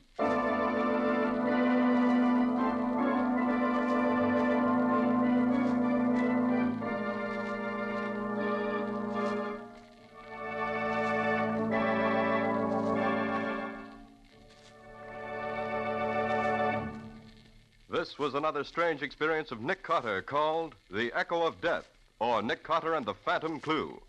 The curious adventures of Nick Carter, Master Detective, are brought to you every Monday night at 9:30 Eastern Wartime. We'll let Nick himself tell you about next week's story. What'll it be about, Nick? I call it Death Across the Tracks. It began with the murder of a detective. A railroad detective who lived in the station alongside the tracks. He was working on a case, but he had it only partly solved when he was murdered. And I picked it up from there. I'll say you did, Nick. You almost picked up a few bullets into the bargain the way the victim did. When you called it Death Across the Tracks, you were right in more ways than one. This sounds more and more intriguing. And how did it wind up, Nick? Well, we'll tell you that next week. But I can say this much. I had a stroke of luck. Nick always calls it luck when he uses foresight. Good night, folks. Yes, good night, folks. And good night, Patsy and Nick. In tonight's strange adventure, Nick Carter was impersonated by Lon Clark. Patsy was impersonated by Helen Choate. Original music was played by Lou White. The entire production was under the direction of Jock McGregor.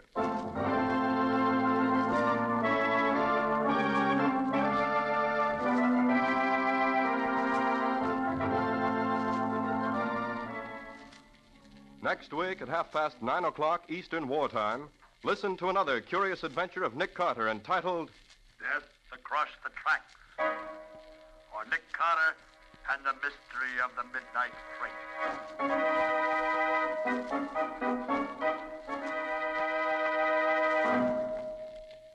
This story is a copyrighted feature of Street and Smith Publications, Incorporated. And here's a special note. Beginning next week, Nick Carter will be heard over most of these same stations on Mondays at 9:30 p.m. Eastern Wartime.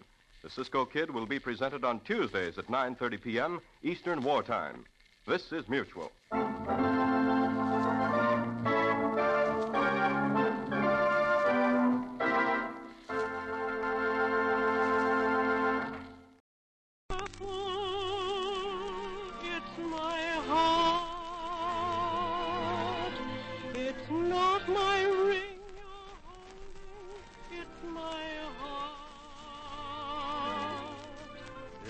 Not the note I sent you that you quickly burned. It's not the book I lent you that you never returned. Remember, it's my heart, the heart with which so willingly I It's yours to take, to keep or break, but please before you start, be careful. It's my heart.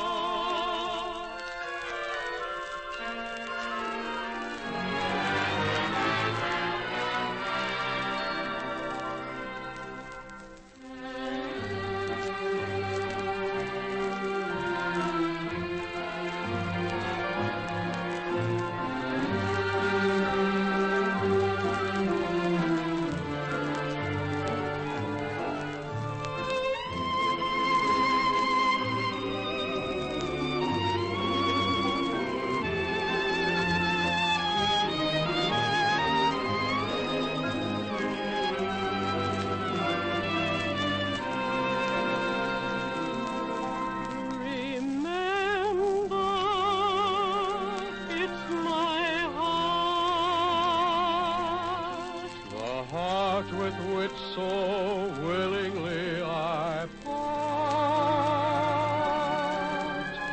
It's yours to take, to keep or break, but please before you start, be careful. It's my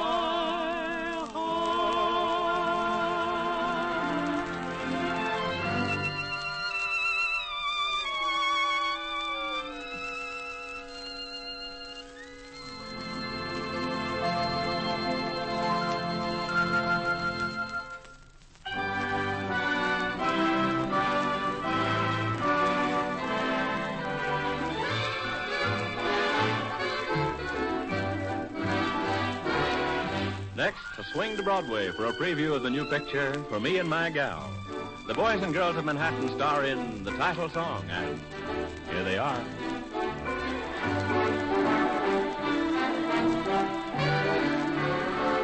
What a beautiful day for a wedding in May. See the people all stare at the love of the pair. She's a vision of joy. He's the luckiest boy in his wedding array. Hear him smilingly say, the bells are ringing for me and my girl. The birds are singing for me and my girl. Everybody's been knowing to a wedding they're going, and for me weeks they've been sowing. Every Susie and Sal, they're congregating for me and my gal. The parson's waiting for me and my gal. And sometime I'm gonna build a little home for two, for three or four or more in love land for me and my gal. We'll hide away someday in a home for two, for three or four or more. The bells ring for me and my gal.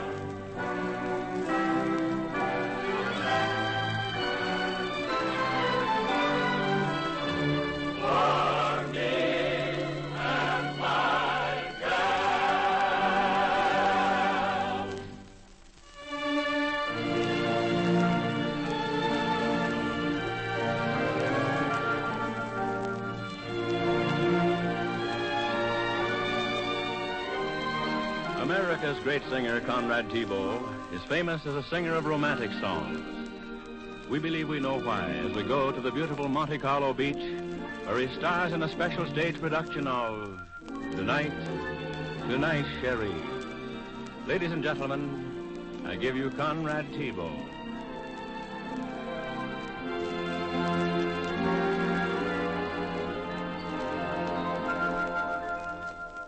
Tonight, tonight, Cherie,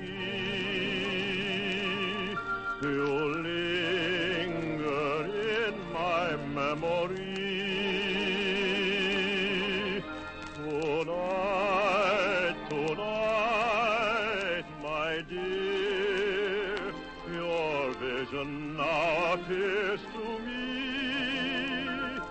Cherie. Tonight, tonight, my dear, oh, how I long to have you near. Be mine, divine, be mine.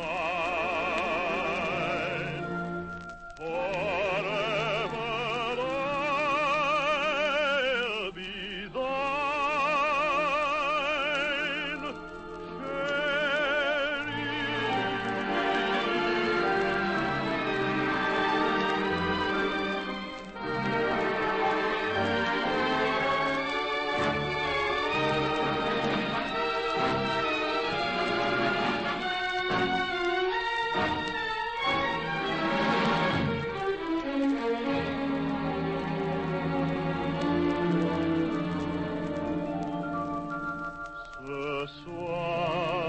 ce soir, chérie,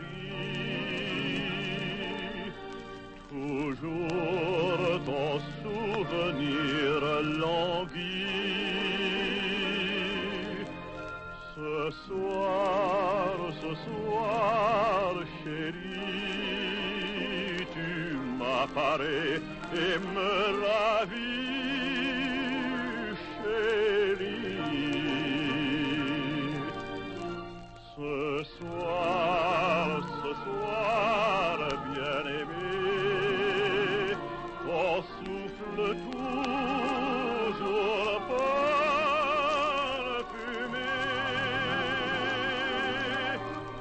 Crois-moi, mignonne, crois-moi,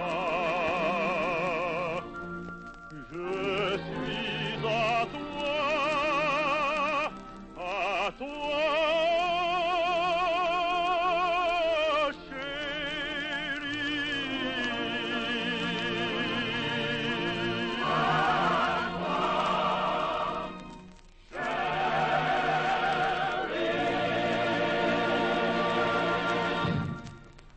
For you who would like a trustworthy guide in selecting a tooth powder, which not only cleans your teeth,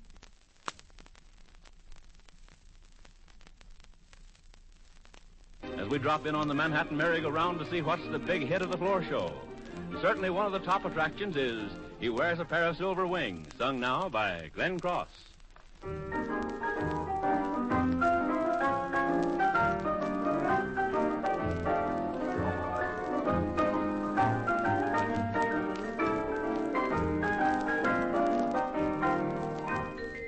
Although some people say he's just a daring lad, to her he means a million other things.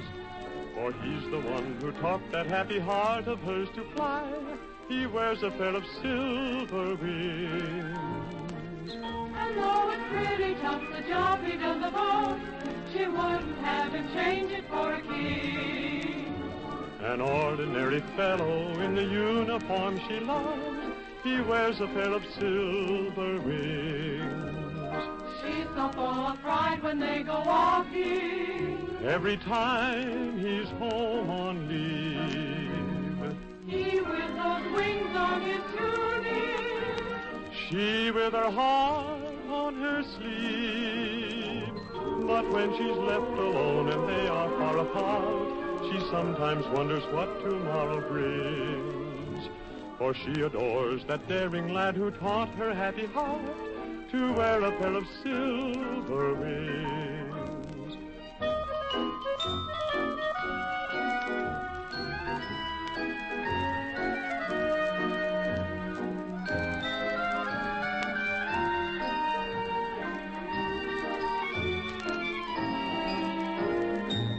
But when she's left alone and they are far apart, she sometimes wonders what tomorrow brings. For she adores that daring lad who taught her happy heart to wear a pair of silver wings. For she adores that daring lad who taught her happy heart to wear a pair of silver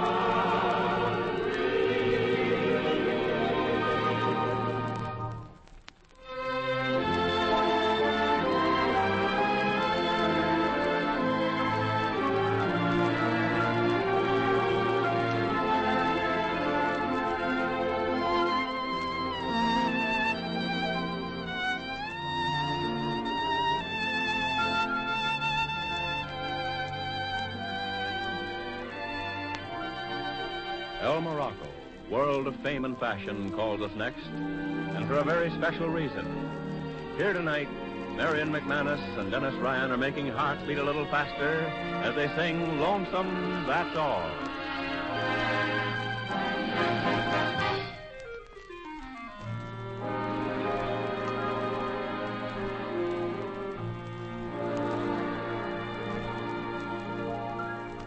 It seems like a year since I've seen you, dear, yet I know it's been only a day. But the hours seem long and the world goes round, for it's empty with you away. And I wake from each dream of your loveliness to sink once again into loneliness. And I'd give all the world for just one caress. I'm lonesome, I guess. That's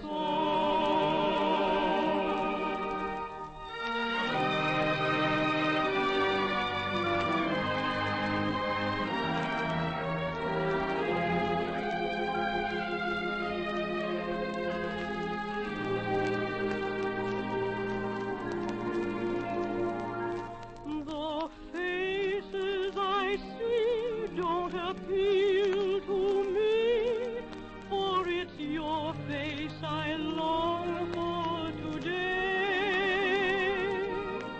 With its dear little smile that makes life worthwhile, for it drives all my cares away.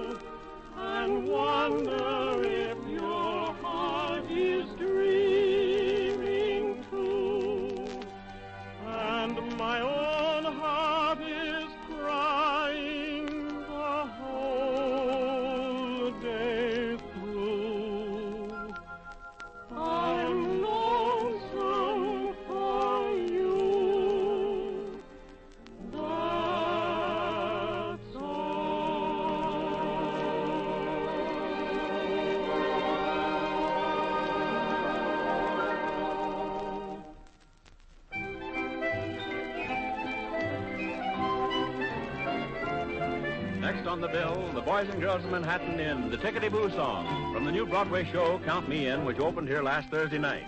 Ladies and gentlemen, Tickety-Boo.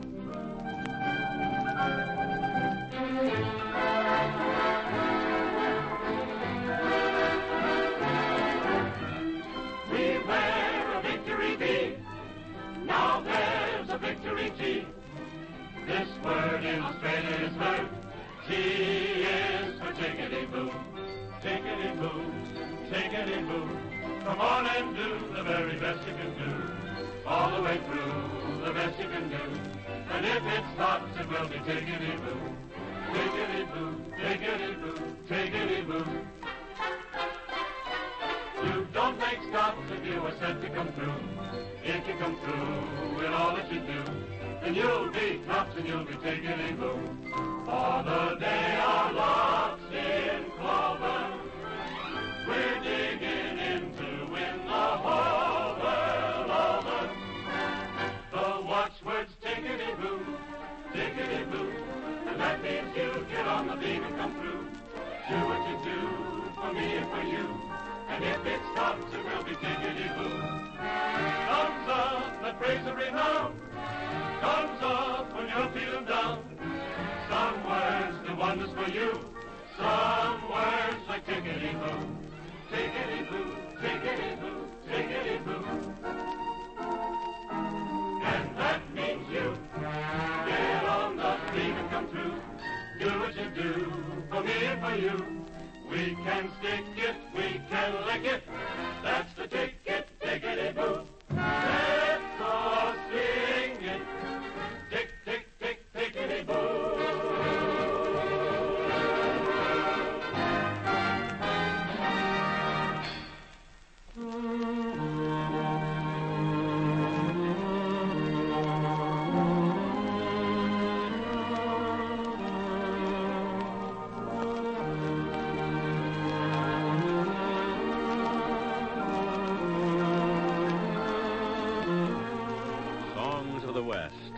How dear they are to all Americans. How we love to hear them and to sing them. Tonight, Conrad Thibault, singing from the famous Rainbow Room, carries us all back to the land of the cowboy, the range, and far-off horizons. He sings Aston Williams' new song, Where the Mountains Meet the Sky.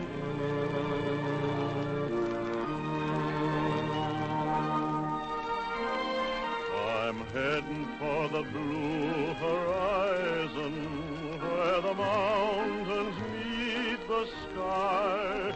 Gonna saddle up my faithful Fido and bid the boys goodbye.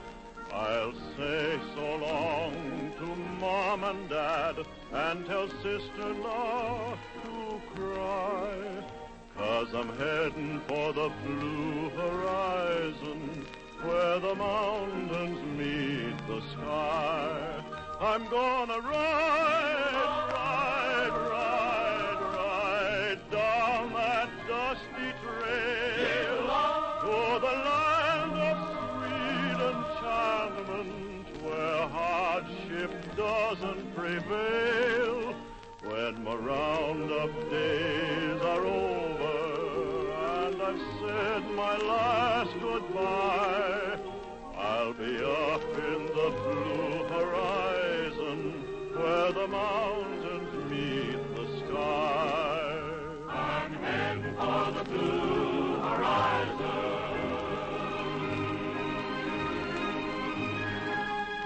I'm heading for the blue horizon, where the mountains meet the sky.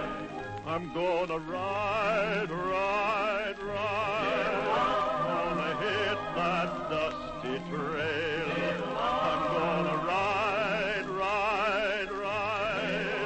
Where the doggone coyotes wail.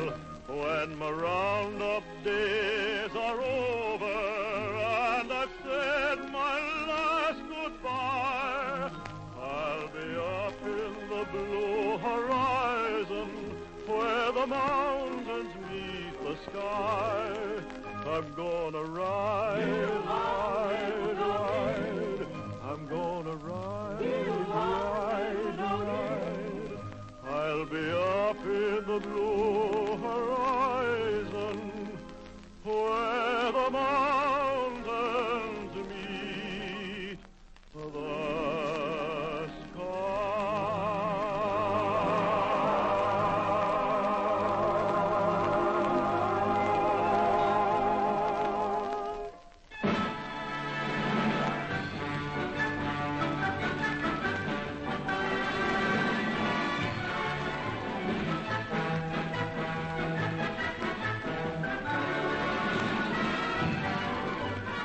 music that's always tops.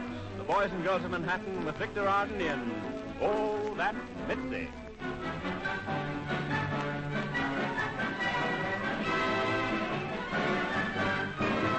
I love Colette. I'm crazy for Colette.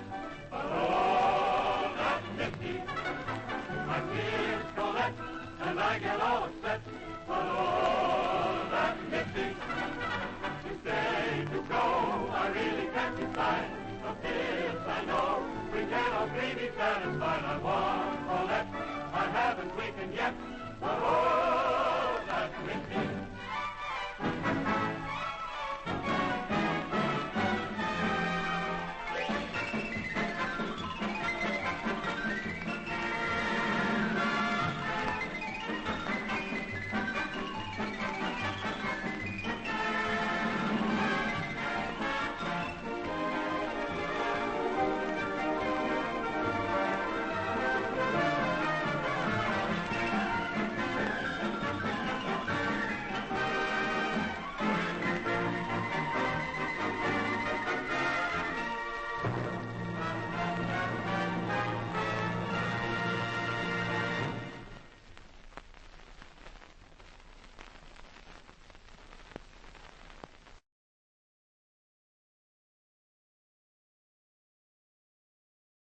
The Mutual Broadcasting System presents The Family Theater, starring Loretta Young and Don Amici, with Jimmy Stewart as your host.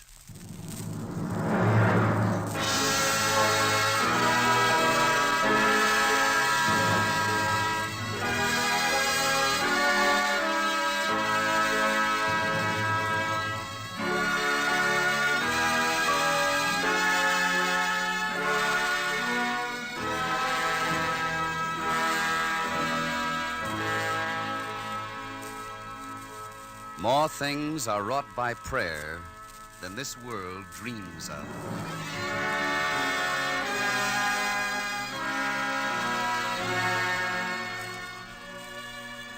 Good evening. This is Jimmy Stewart. Tonight, the Family Theater stars Loretta Young and Don Amici. You know, since this is our first program, maybe we ought to have a dedication. So right now, let's dedicate the Family Theater to your family, with the hope that families everywhere will always be together, and that your home will be a happy one, with the conviction that prayer, simple prayer, will help to keep it that way. Now, maybe you're thinking this is sort of an odd way to start a series of radio programs from Hollywood with movie stars, actors, and musicians, and maybe you're wondering what it's all about. Well, why don't you just sit back and listen? Listen to the music of Meredith Wilson's orchestra and listen to our story. It's called Flight from Home, a story written by True Boardman and starring Don Amici and Loretta Young.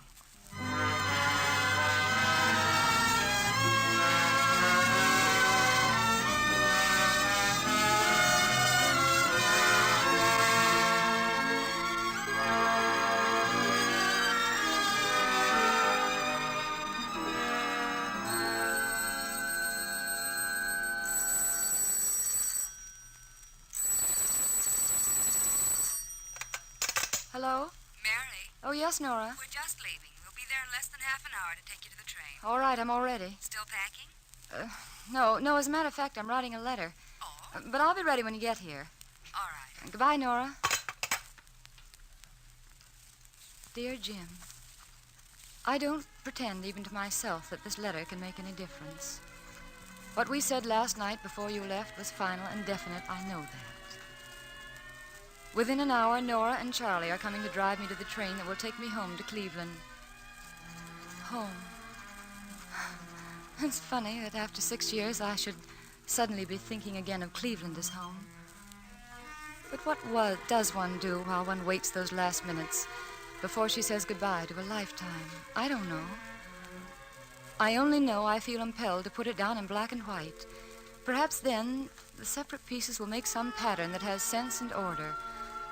Perhaps seeing it like that will help me, and you, if you ever read this letter, to somehow understand it all. As I say, I don't know, but I have to try. I'm sitting now by the front window that faces over the river, The day is perfect, and you can see all the way to the hills across the valley. And as I look out now, one object holds my eyes and my thoughts. It's something you built for me, Jim, with your own hands, and showed me so proudly the day we arrived here from our honeymoon. The day that was really the beginning. Okay, Mrs. Matthews, your mansion awaits. All out?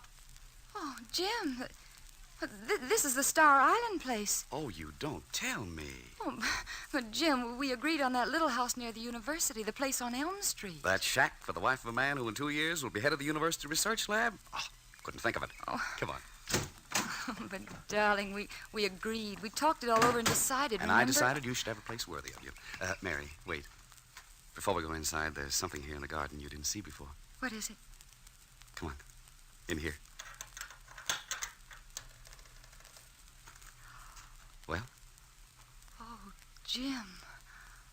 Oh, darling, it's... You see, the house was already built and furnished, and I wanted the place to have something I'd made myself. Just for you. Oh, darling. And what better for a girl I couldn't even get to see for the first 3 months I knew her unless I went to church 4 times a week. You? I went to church to see you. What do you mean? Your mother told me you practically lived down at that church before you ever saw Jim Matthews. Oh, Jim, if I didn't already love you more than any man deserves, this shrine you built for me would... Oh, Jim, I'm so happy I'm scared. Hey, now, take it easy. You know where I got the idea for the shrine? That trip I took around the world. On an island in the Indies I visited. Each family has its own shrine outside the house. They do? Uh-huh. Guarantees every newly married couple fair weather, good crops, and at least 14 children. 14? Well, 13. Oh, all right. Come on, let's go inside the house. Darling, Huh? before we go in, could we dedicate our shrine? Oh, it has been. The moment it was finished. By a fella I know. Oh. And what did this fella say? Oh, he said something like, "Thanks, Lord, for what I know is going to be a fine marriage. Thanks for Mary understanding about my work and taking the job at the lab here because it means more freedom and authority, even though I could earn more money for somewhere else. Thanks for this house, and above all, may it be blessed with children, and may every one of them look like their mother." Oh. That was all. You have anything to add? Yes, just one thing. What? Thanks, dear Lord, for Jim. And help me to be the wife that he deserves. And if it be your will, let there be children, all just like their father. Amen. All right, darling. Let's go inside.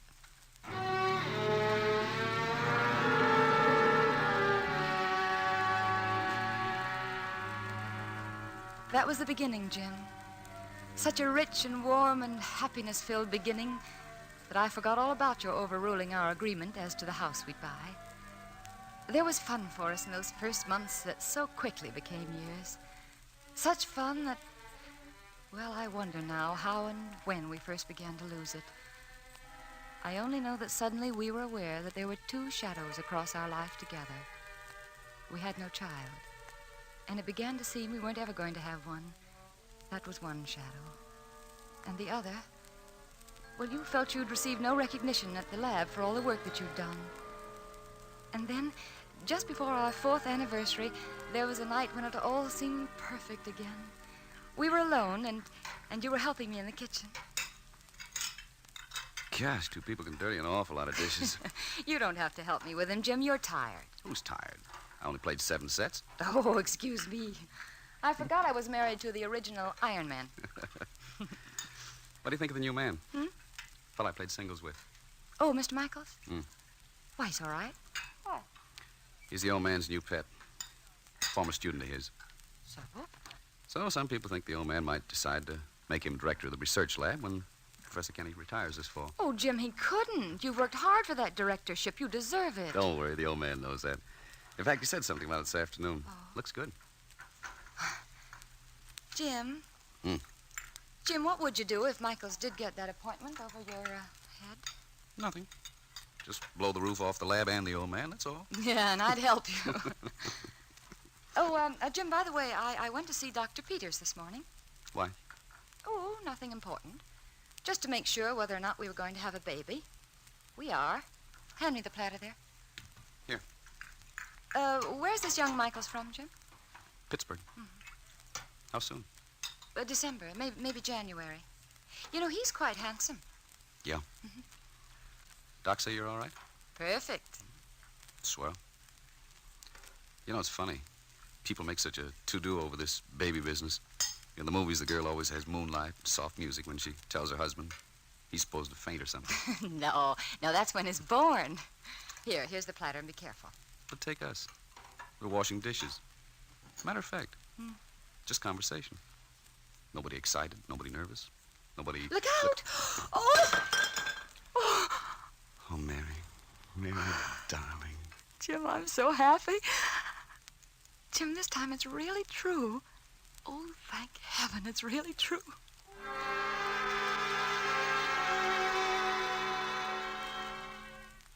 Those months that followed, Jim, for those months I will always be grateful. Our life had purpose again, and it was beautiful and complete. And you were as proud as if you'd personally invented the idea of parenthood. And then that night, that one horrible, unforgettable night. Oh, my darling, if only that storm could have happened a week before or later or any time, but when it did... But it didn't, Jim. It happened then. At perhaps the most crucial moment of our lives. Yes, Dr. Peters, of course you're right. She shouldn't drive in this storm. Oh, I'm positive she does. Yes, right here. Here, Mary, he wants to talk to you. All right. He's definitely sending another doctor. Oh, yes, all right. Hello, Doctor. Yeah, fine time I pick. Helpful Mary, that's me. Oh, yes, of course I understand. You're right. Yes, of course it's safer in this storm. Oh, certainly, as long as you recommend him. But just so he makes it in time. Oh, no, I haven't been able to find Jim anywhere. And, Doctor, I'm worried about him. He should have been home 2 hours ago. Now, Doctor, look, you know I'm not alone. I called Nora and she came right over. Now, don't you worry about me. I'm going to be all right. And don't forget, I bet you it's a girl.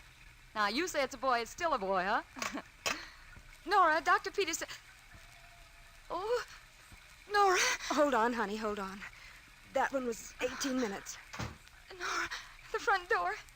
Jim, is that you? Oh, Jim, I'm so glad you're here. Hi, Mary. Hi, Nora.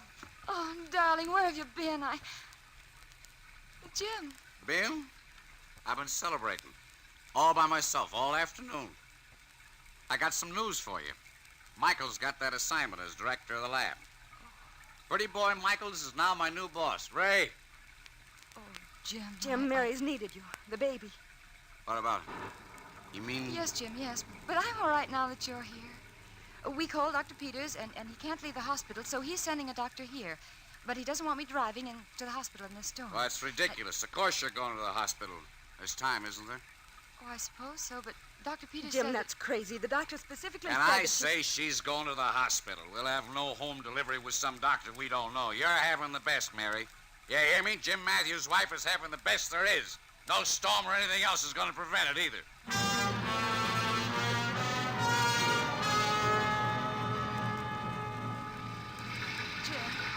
Jim, please slow down. I'm sure we'll get there in time. And I'm all right, dear. But please, take it easy. I know what I'm doing. Jim, are you sure I shouldn't drive? I can, you know. Don't be ridiculous. I'm terribly sorry about the appointment, dear. You should have had it. Jim, please slow down. Oh, be quiet, Mary. I had a few drinks, sure. What of it? Stop sounding as though I'm... Jim, gonna... look out! Jim!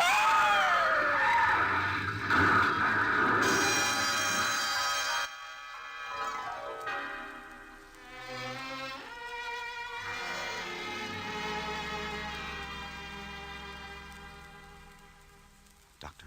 Mary will be all right, Jim. But the child, I'm sorry. There was nothing I could do. I see. You should never have tried to drive in through that storm. You suppose I don't know that now? Doctor, what about other children for us later? There are many children already born who need adoption, son. I'm sorry. You better go into Mary.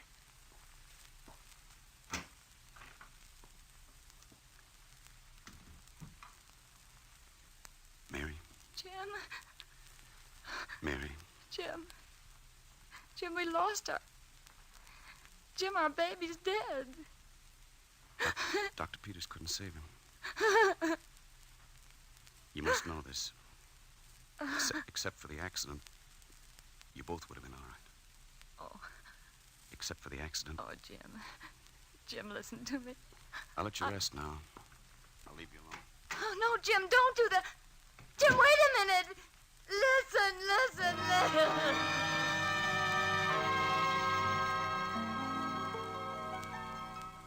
But you didn't wait and you didn't listen. Then, or in the many times in the weeks and months to come when I tried to talk to you about that night. I told you I forgave you, but you just smiled at me as though you heard, but you didn't believe me. So our marriage went on. But actually, it wasn't any marriage at all. We were two people who lived in a single house 1,000 miles apart. We both changed, Jim. I'm afraid I grew a little bitter in my unhappiness, and you... Well, other people, too, began to worry about you. There was the day Professor Ahrens came to see me from the university.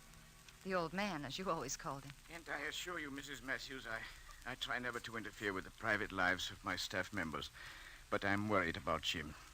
He goes on working, yes, but with such an attitude. He was the best project man I had. That's why I kept him free, unhampered by staff responsibilities. But lately, well, I've tried to talk to him, and his only response is he'll resign if I'm not satisfied. Now, I don't want that, Mrs. Matthews. I want Jim. But I want the old Jim, not a man who brings his mind to the laboratory and whose heart is left somewhere else.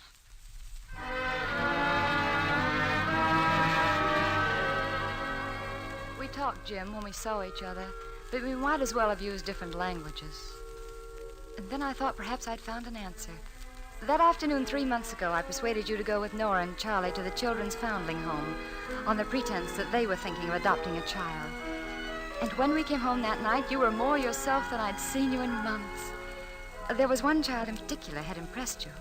Mary, did you notice that girl, a little older than the others? Kid with the turned-up nose and long yellow hair? Why, yes, wasn't her name Joan? Yeah, that's it. Any chance of Nora and Charlie taking her? Did you like her? Me? Uh-huh. Oh, sure. How can you not like a kid in a spot like that? Well, I mean, did you like Joan particularly? Did you, Jim?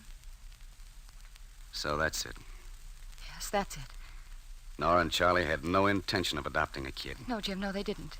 But I thought about it and prayed about it for an awfully long time, and I honestly think that a child is the answer, Jim. Maybe our life is, well, as it is, because it's too shallow. Yeah, I've thought of that, too. Oh, darling. Darling, do let us investigate. Let us talk to them at the home. Let's start to think about it seriously, huh? What's there to think about? If you want it that way, go ahead. Oh, Jim! And the first thing we'll do is cut that kid's hair. Oh, darling!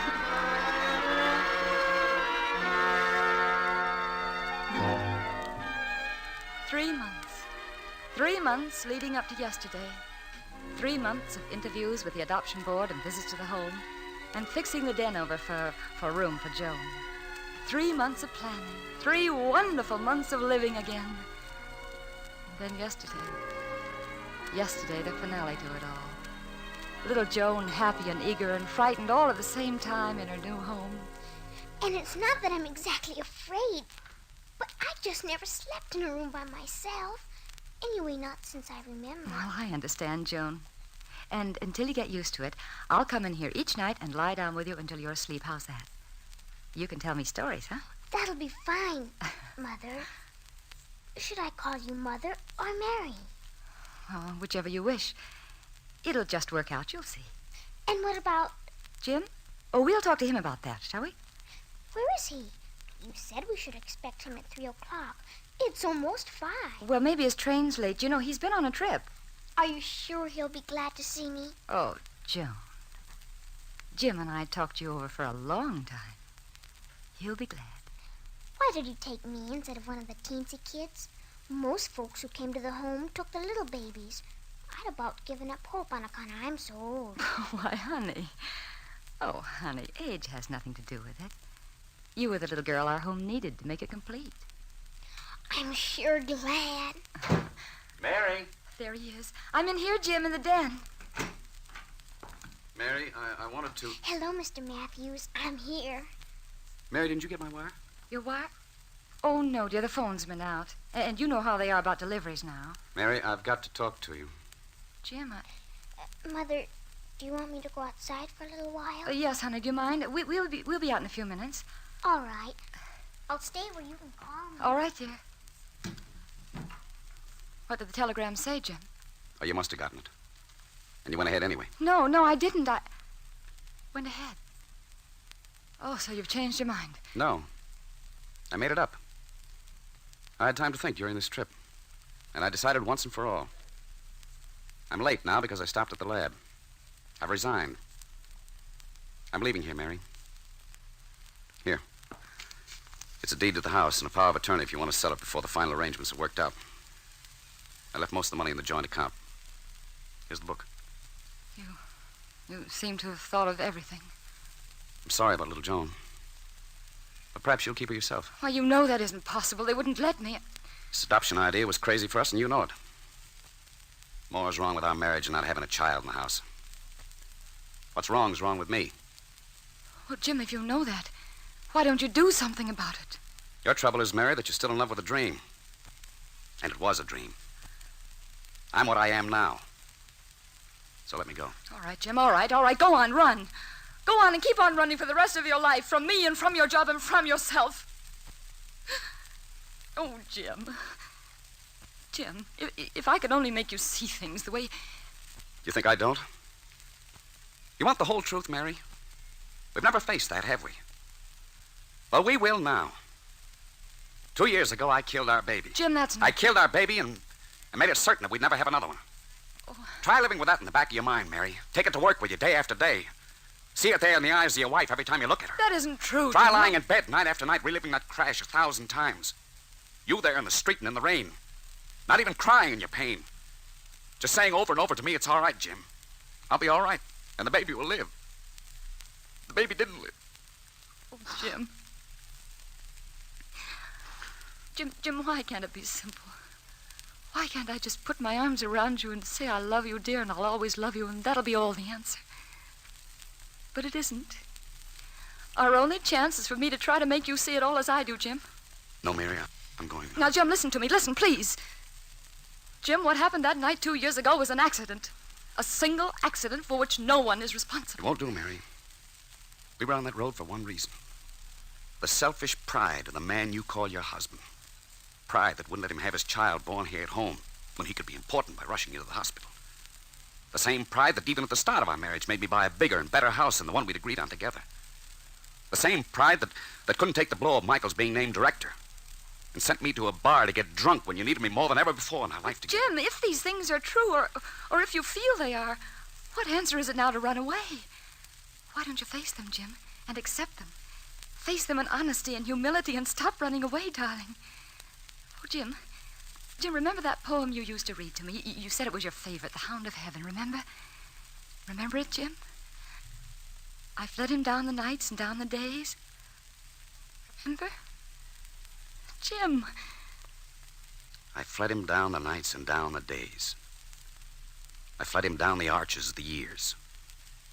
I fled him down the labyrinthine ways of my own mind. And in the mist of tears, I hid from him. Why, you're that man, Jim. You're fleeing from your own faith. You're fleeing from your own forgiveness, Jim. Some things are beyond forgiveness. What things? Did our Lord ever say that? Oh, my darling, you know better if you'll just admit it to yourself. Oh, can't you see there is forgiveness if you'll just break through this wall you've built and accept it, Jim? All right, darling. Go on now if you must. But go on out and find yourself. Go out and walk and pray. Pray with all your heart, Jim. But, darling, if you can do that, I know you'll get back to me and to our life together. It's no use, Mary. I tell you, it's no use. Jim. Jim. Oh, dear God, help help him. Help him. And help me to live without him. If that's the way it's got to be.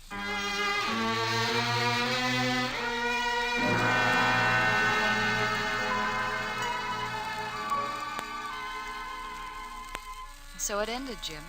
You turned and walked out into the night, and it was over. And there it is, the whole story. I said that putting it in a letter might help me to understand, but it doesn't. I only know that I still love you as I shall never love another human being. And that when you went out of that door, a part of myself went with you. What's left, I don't care very much about. There's a car in the driveway, Jim, and that means that Nora and Charlie are here for me. So I must finish this quickly, Jim. Oh, is that you, Nora? I'll be with you in a minute. I'm just finishing my letter. Nora? Hello, Mother. What? Joan, honey. Joan, how did you get here? I didn't run away and come back here, if that's what you mean. Somebody brought me. Somebody... Who? He says he wants to talk to you, please, outside. He says you'll know where. Yes, of course. Of course I do.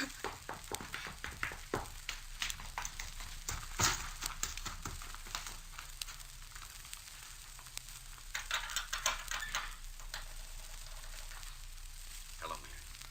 Hello, Jim. I got as far as the train last night, but I kept hearing those words. I started walking.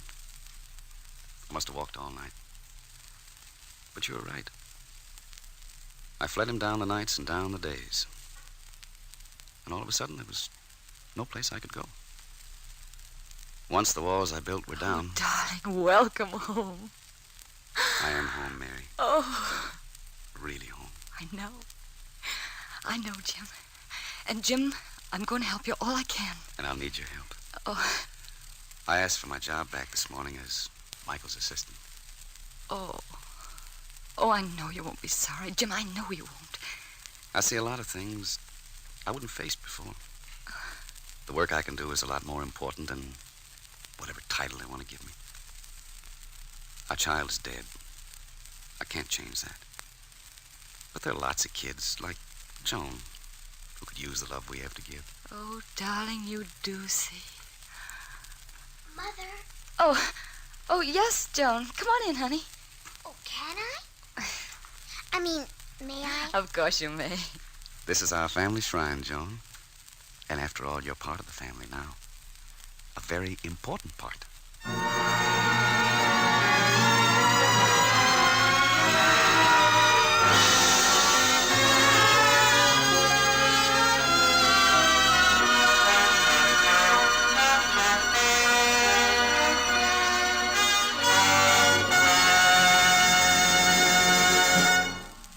Thank you, Loretta Young and Dawn Amici. You know, I thought maybe you folks would like to know why we call this program Family Theater. Well, I'll tell you. Because it's the most important thing in the world. Our most precious possession is our family. We all want our family to be happy, sure, but, well, sometimes going gets pretty tough. Sickness, bills, accidents, which make it almost too much for a man and his wife to handle. You ever feel that way? You know, you don't know where to turn for help. And because you're upset and worried, you get irritable and wango. The whole family seems to sort of fall apart, and you're positive there's nothing you can do to prevent it. But just stop and think a minute. Maybe you're overlooking something. Maybe there's a way you can get help. The most powerful help a man could ask for. But you've got to ask for it. And how do you ask for it? Well, you just pray. Yes, you ask Almighty God for his help. He wants you to pray, but you and your family will never know how much God can help you unless you ask. Deep down in your heart, you know he'll help you.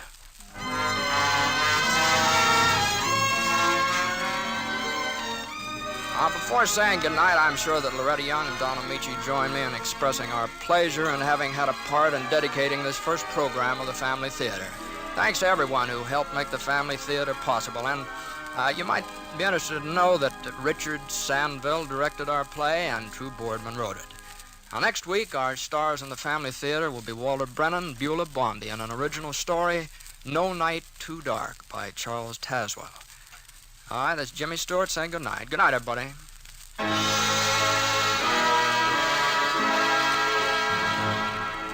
This is the Mutual Broadcasting System.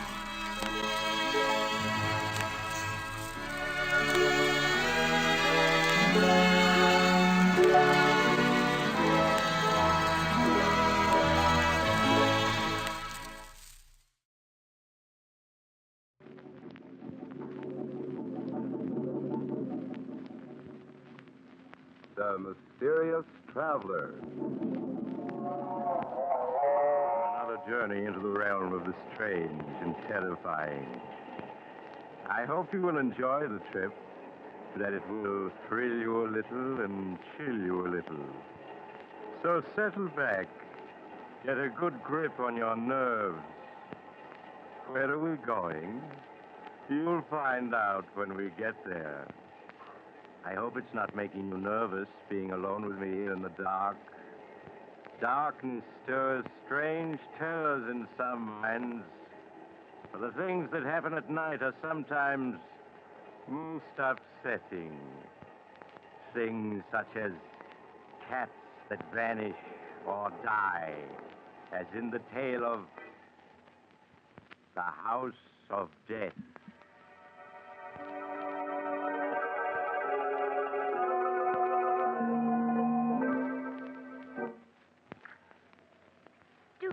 Living out in the country this way, Louise. We're so isolated from everyone. Yes, Martha. It was much nicer when we lived in our own house in the village. And even if Roger and Hester are our nephew and niece, we should never have let them persuade us to move out here with them. Oh, doesn't that wind ever stop blowing? Martha, Roger and Hester are coming. I just saw the car turn into the drive. I hope they've brought a maid. What's the matter with Toby and Queenie? Oh, mother's little darling's hungry. Even Toby and Queenie don't like living here. Yes, they do seem unhappy. But Toby hasn't been eating well at all. Louise is very foolish out living here with Roger and Hester. I think we should move back to our house in the village where we can really be happy. Oh, Martha, could we? I see no reason why we can't. So much nonsense about our being invalids and too old to live alone. Hello, Aunt Martha. Aunt Louise?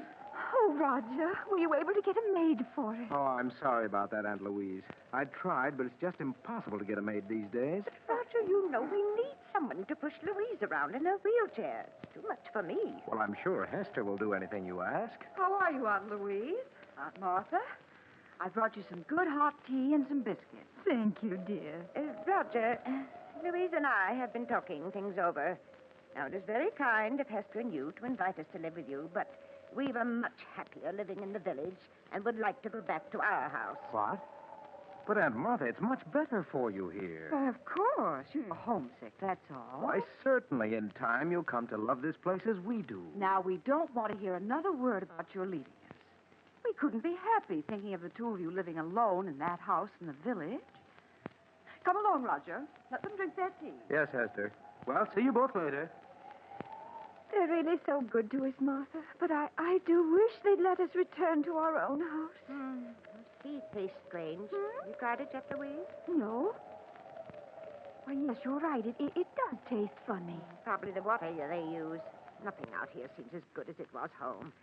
You better not drink any more of it. Oh, do you remember the little teas we used to give when we lived in the village? Mary Thompson came over every afternoon. It was so nice. There's no reason why we can't move back to our house and have those teas again. But you heard what Roger and Hester said. Our health isn't so good, and we need someone to look after us. Well, what of it?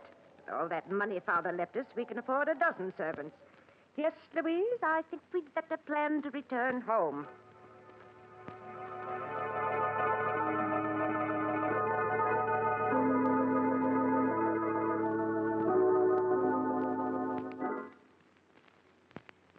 The mail car in sight, Louise? Martha, not yet.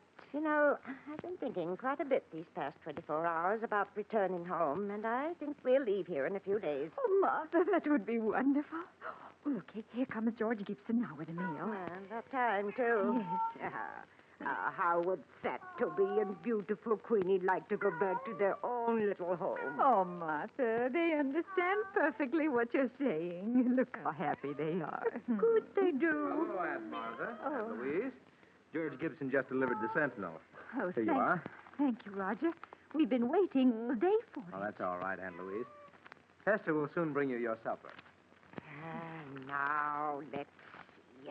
Oh, Martha, let's look at the obituary notices first. That's just what I was turning to, Louise. Here we are. Did anybody we know die? Now, let me see. Oh, yes. You remember Amos Wilson, don't you? Yes. He died 2 days ago. Poor Amos. He was about your age, wasn't he, Martha? Certainly not. He was a good deal older. Martha, look at this. Why, it says Mary Thompson is entering the home for the infirm. The poorhouse? Oh, no, it can't be. Oh, the dreadful place. I'd sooner be dead than in that home. Poor Mary. Oh, I shudder every time I think of that horrible place. The poorhouse. Martha, after we move back to the village, can't we have Mary come to live with us? Yes, of course. Going to the poorhouse would be the death of her. Oh. Huh? Louise, what are you staring at in this paper? No, it can't be. What can't be? Read what it says in the real estate column. Huh? The old Abbott mansion, owned by the Mrs. Martha and Louise Abbott, has been put up for sale by their nephew, Roger Abbott. What? Why, must be a mistake. We never told Roger to sell our house. I wouldn't dream of it. Oh, Martha, it's been in the family for almost a century. How could Roger do such a thing? I'll soon find out. Roger! Now, Martha, you mustn't get excited. But why should he want to sell our house? Are you calling me, Aunt Martha? Yes, Roger. What's this in the Sentinel about a house being for sale? Oh, is it in the Sentinel? Oh, I'm sorry. It is a mistake, isn't it, Roger? No, Aunt Louise. Oh. You see, as co-trustee of Grandfather's estate, I thought it would be a good idea to sell the house. Prices are high these days, and the house is rather old. But you have no right to put the house up for sale without telling me. I won't hear of the house being sold. You mustn't get excited, Aunt Martha. If you don't want the house sold, I'll remove it from the market. Oh, please do. We couldn't live in the house if it was sold, could we, All Louise? right. I'll take care of everything. Everything's going to be all right now. I don't like it, Louise. I don't like it at all. Why did he try to sell it without telling us? It does seem strange. Louise, we must get in touch with Judge Smith. Yes. He's the administrator of Father's estate, and he'll take care of everything for us in the way we want it. It isn't that I don't trust Roger, but you must recall the scrapes he was in when he attended college. His conduct after that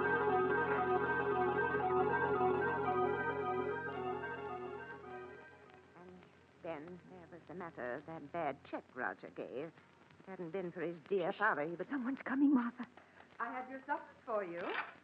Now, please eat them before they get cold. Yes, Esther. There you are. Just call me if there's anything else you want. Yes, does Mother's beautiful Queenie want something to eat? I don't see Toby any place around. Well, he's probably in the kitchen. Now, say pretty please, Queenie, and Mother give you this nice piece of meat. That's Mother's darling. Here you are. Oh, isn't she lovely, Louise? Oh, yes. Queenie has such wonderful manners. We'd better eat our soup before it gets cold, Martha. Yes. And as I was saying, Louise, I don't care for Roger's attitude at all. Ask me, he's been behaving very strangely. Yes, Martha. Martha. Hmm? Martha, that piece of meat you gave Queenie doesn't seem to have agreed with her. She looks ill. Oh, yes, you're right. Oh, Queenie, what's the matter with Mother's little darling? Martha, she's in agony. What can we do? Roger, come quickly. Oh, poor Queenie. Roger. She's suffering so. Martha. Oh, Roger, do something. We must help poor Queenie. Oh, Roger, look. I'm afraid it's too late, Aunt Martha. She's dead. Dead? But It can't be. She was all right just a few minutes ago. Things like this will happen, Aunt Martha. She was old. She probably had cramps. Roger, you better take Queenie out of here. All right, dear. poor Queenie. We've had her ever since she was a little kitten, 12 years now. There, Aunt Louise, you mustn't cry. You still have Toby.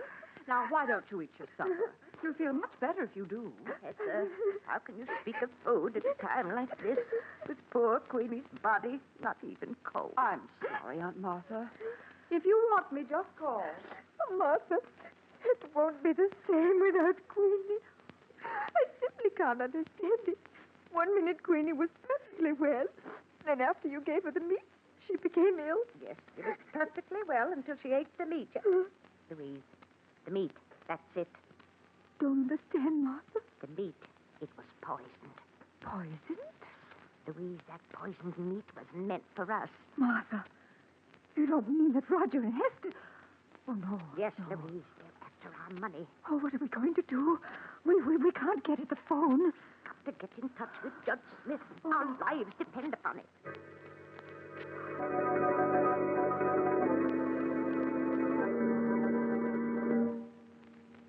The two old ladies stared at each other, terror in their eyes. The minutes dragged into hours, and each hour was a nightmare as they waited for the time to come when they could make the one contact between themselves and the outside world. Do you see George Gibson's car yet, Martha? No, Louise, but he should be in sight any minute now. Oh, what if Hester or Roger come home before he gets here? Then we won't be able to talk to him about our message to Judge Smith. Now, Louise, you know Roger isn't due home from work for another hour. Yes, but what about Hester? She's over at the miller's farm, and she's liable to return any minute. Louise, I see George Gibson's car. He's just turning into Hurry, the drive. hurry, Martha, hurry. All right, hurry. The window. Martha, call to him quick before he gets away. George Gibson. Hello? Who's calling? Look over this way, George. It's Martha Abbott. I want to see you. Oh, it's you, Martha. Well, howdy. I'm coming. He's coming, Louise. Do you hear? Now we'll be able to get in touch with Judge Smith.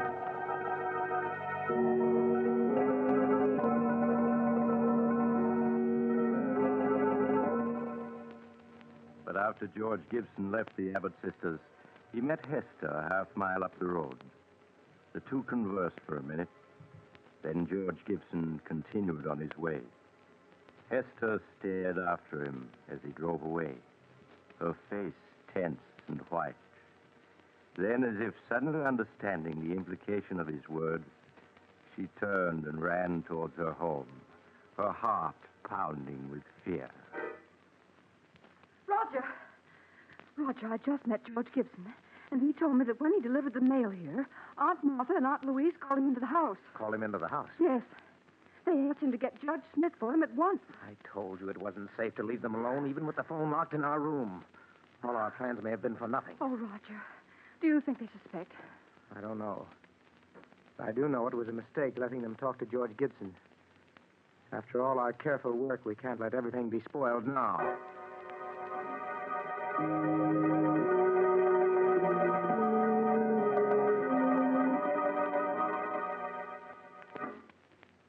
Oh, Martha, these past 24 hours have been endless. Where can George be? He's probably delayed somewhere. Oh, Martha, there. George is coming. He just turned into the drive. I told you he wouldn't fail us. Oh, but Roger and Hester are in the house now. What if they don't let George see it? Nonsense. When George has a message to deliver, he delivers it. Roger's just gone out to get the mail, but... Louise. What is it, Martha? What's wrong? That isn't George Gibson driving the mail car. What? The man driving it's only a youngster. Now he's leaving. Martha, what does it mean? I don't know. I don't understand. Perhaps George is ill and he couldn't come today. Hello, Aunt Martha, Louise. This magazine just came in the mail. Thought you might like to see it. Thank you, Roger. Why didn't George Gibson deliver the mail? Oh, so you noticed there was a new driver today. Yes.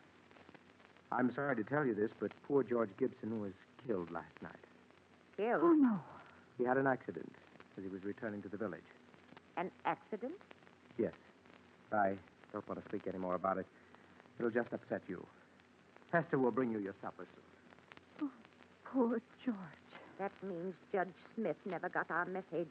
Oh, Martha. Louise, don't you see? It wasn't an accident. But Roger said it was. George was deliberately killed to keep him from going to Judge Smith. Martha, you don't mean that Roger and Yes, Hester... Louise. He won't stop at anything to get our money. Oh, Martha, I'm so frightened. No, we must have courage or we're lost. Oh, but if we can't get word to the outside and they're poisoning our food, well, we haven't eaten a thing since poor Queenie died. We can't go on throwing food away or we'll starve. There's only one thing to do, Louise, if we're not to starve. Toby, must sample our food before we eat it. You mean to see if it's poisoned? Yes. Oh, I know it's dreadful risking poor Toby's life like that, but it's the only thing to do. And meanwhile, we must get in touch with Judge Smith. We must.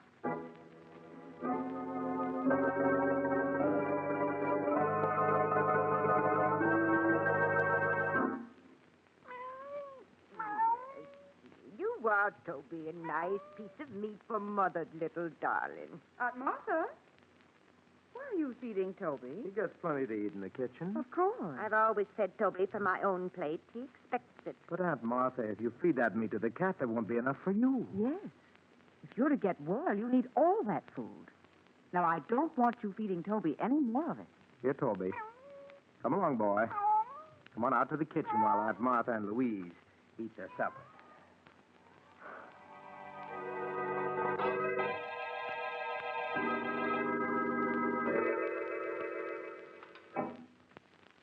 How are you, Aunt Martha? Louise, I've brought you your lunch. Doesn't it look good? Yes, Hester, it's very nice. Lunch, eh? Here, Toby. Here, kitty. Esther, have you seen Toby? No, Aunt Martha, I haven't. Oh, but where could he be? Toby's always on time for meals. He's probably someplace around the house. Now, eat your lunch before it gets cold. Oh, Martha, where can he be? Toby will be along in a few minutes. And we won't touch a bit of this food until he's tried it first. Oh, I do wish he were here. I'm so hungry. Louise, don't touch a thing on that tray. It isn't safe. Oh, here, Toby. Here, kitty.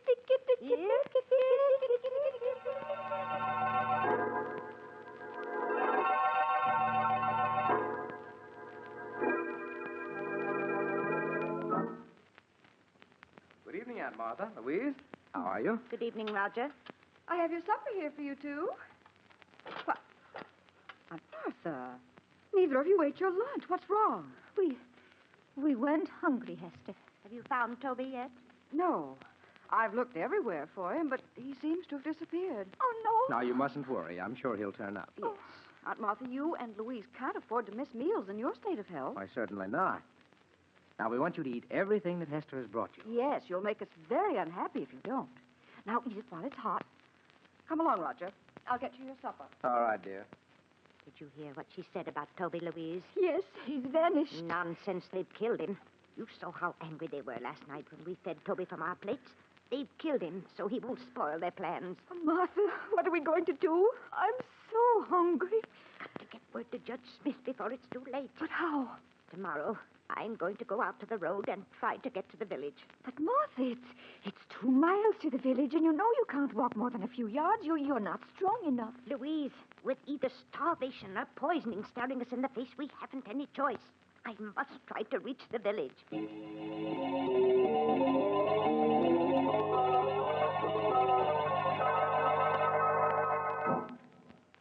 The next morning, after Roger had left for the village and Hester had gone to the Miller farm, Martha dressed as quickly as her shaking hands would permit. Louise watched nervously as her sister quietly opened the door and started on her long, painful way to the village. Hello, Aunt Louise. Oh, why, where's Aunt Martha? Aunt Martha? She's someplace around the house. But I've just been through the house.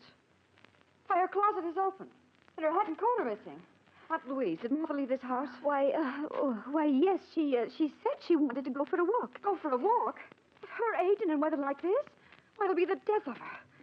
Did she start out toward the village? Answer me. Yes, Hester. I'll phone Roger at his office. She must be stopped.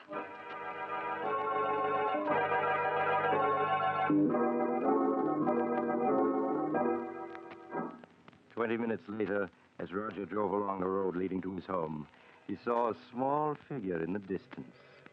It was Aunt Martha. There was a weary, painful look on her face as she hobbled towards the village. In spite of her determined resistance, he put her in his car and drove rapidly on home. One thought was uppermost in his mind. He must make sure that this could never be repeated. Oh, Martha, I'm so hungry. Yes, Louise, I know. So am I. We've gone 3 days now without eating. We left them our money and our wills. Why must they kill us? They're nothing but common murderers. Oh, if there was only some way to get word to the village. Louise, I've got an idea. What is it, Martha? If we were to set fire to the house, they'd see it in the village. Yes. And then the fire company would come out. Then we'd be able to tell them we'd be saved. Oh, but Martha, Hester and Roger would put out the fire before it could get big enough. Louise, I know a way we can prevent them from putting out the fire. You do? Yes, and we can save ourselves, Louise. We can save ourselves.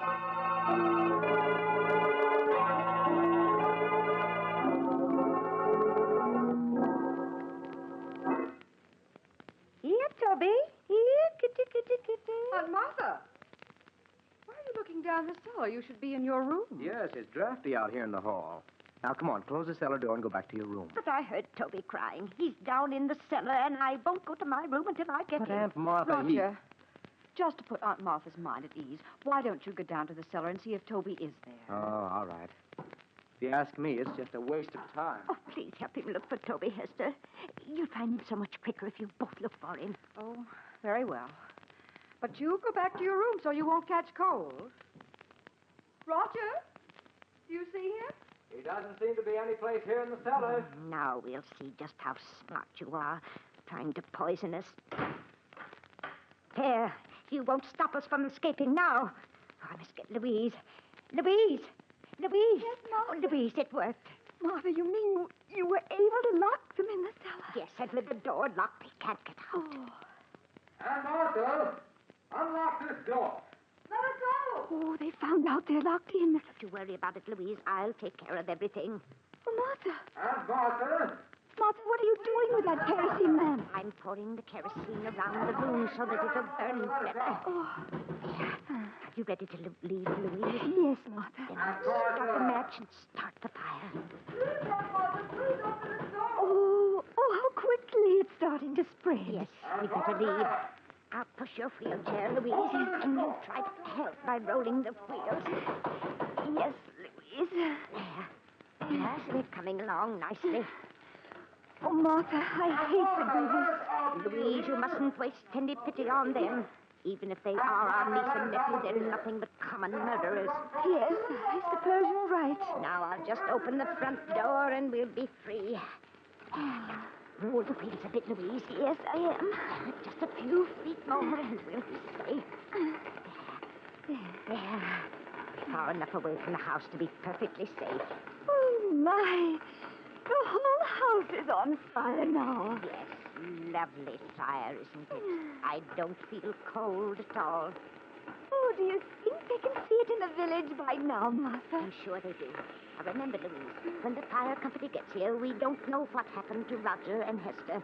We just managed to get out ourselves. Yes, Martha. If we told them what we were forced to do to escape, we'd have to reveal that our own niece and nephew were poisoners, murderers. We don't want to disgrace the family name, Louise. Oh, no, Martha. Of course not. Oh, look, Martha, look. The roof is beginning to go.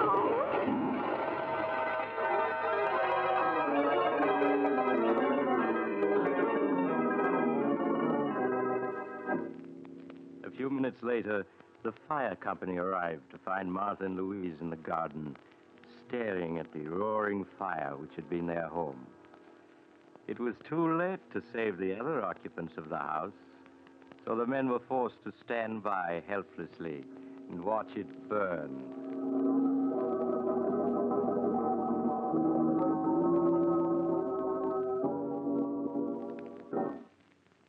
Good morning, Judge Smith. Good morning, Miss Martha, Miss Louise. I trust you're well after that terrible ordeal last night. We're much better, thank you, Judge. Well, now that your niece and nephew are gone, we must plan for your future. Oh, you don't have to bother, Judge. All we want to do is move back to our old house, hire a few servants, and live as we used to. Oh, and I was wondering if you could arrange to have Mary Thompson come live with us. I won't hear of her going to that dreadful home for the infirm. Oh, no, it would be the death of her. Ladies, I'd hoped I'd never have to reveal the truth to you, but now it appears I must. I don't understand, Judge. Last month, the bonds in the trust fund your father left you became utterly worthless. What? Your nephew and niece were afraid the shock of learning you were penniless would kill you. So it was decided to keep the news from you. That's why the three of us persuaded you to move in with them. Your house here in the village had to be sold to meet debts of the estate. Can't be. Father left us so much. It's all worthless now. Perhaps I should have told you this a month ago. But your niece and nephew wouldn't hear of it. In spite of the fact that they had only Roger's salary to live on, they were determined to prevent you from ever learning of your misfortune. But the deaths of poor Queenie and Toby, of George Gibson. George Gibson? Yes. I'm afraid I don't understand. Surely you heard he was killed a few days ago when a tire on his car blew out and it overturned. You mean he wasn't murdered? Certainly not. Are you feeling well? Has my news been too much for you? No. Well, now that your niece and nephew are gone and there's no one to support you, I'm afraid there's only one thing left. One thing left? What's that? I'm sorry to say, the home for the infirm, the poorhouse.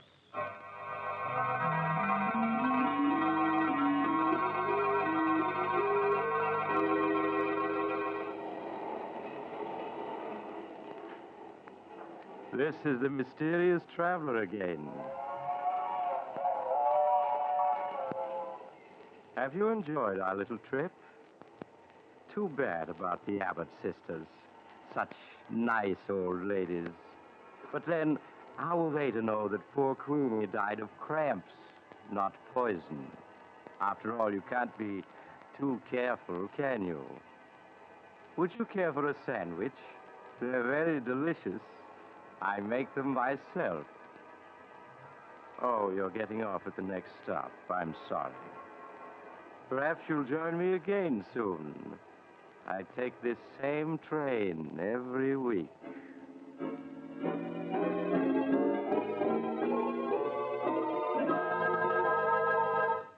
You've just heard Chapter 9 of The Mysterious Traveler, a series of dramas of the strange and unusual brought to you each week by station WOR. In tonight's program, The House of Death, Irene Hubbard played Martha Abbott and Elizabeth Morgan played Louise Abbott. The Mysterious Traveler, written by Robert Arthur and David Cogan, is directed by Jock McGregor. Original music was played by Doc Whipple.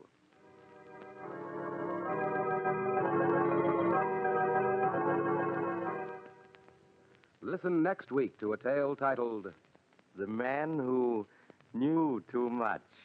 Another tale of the Mysterious Traveler.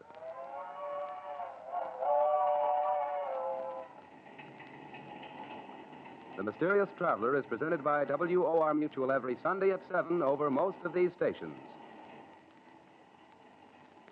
This is Mutual. And now, here it comes. From the pages of the October True Detective Mysteries, The Black Legion. Secrets never told before, as revealed personally by General Heinrich A. Pickett, Police Commissioner of Detroit.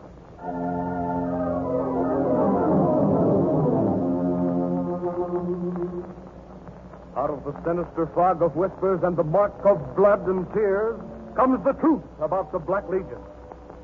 Our story begins in Detroit, Michigan, in October 1935.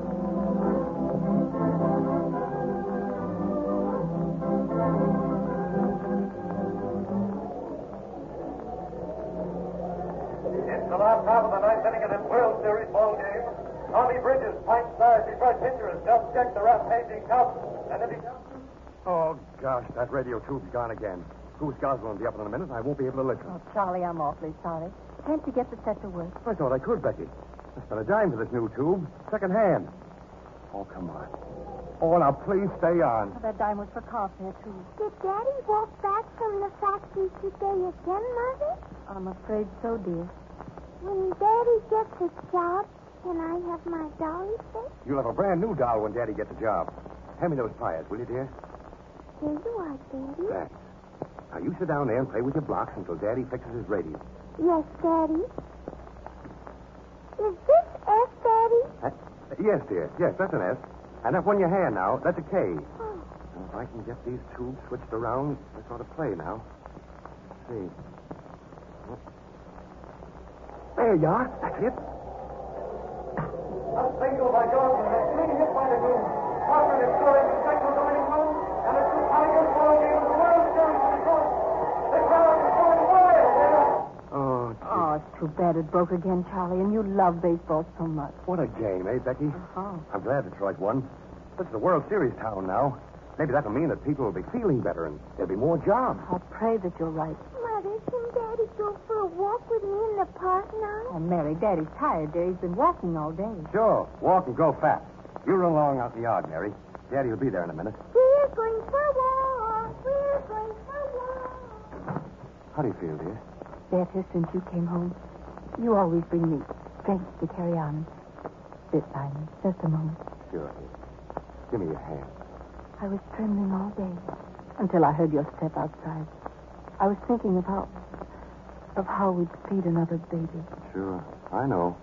Oh, we'll get along. I'll get a job soon. I heard today National Axle may put on more men. Steel wheel, too. Will I be down there early tomorrow morning? Please don't walk down, dear. You must keep strong. Oh, when you're with me, I have hope. I'll always be with you. We were meant for each other. And our little family was meant to be happy. But I'm afraid, Charlie. I don't know why, but I am. Don't let anything happen to us, Charlie. Oh, don't worry, dear. What could ever happen to us? Mother, can Daddy go with me for a walk now? Yes, Mary. Daddy's coming. Gee, what a girl. Now, come on. You stop worrying. Put another potato in the stew for supper. Here, I'll help you. Come on. What's the matter? I burned my wrist. Oh, here, I'll put some butter on it. Oh, you run along, dear. It's nothing. It's only a little burn. Oh, gee, that's too bad.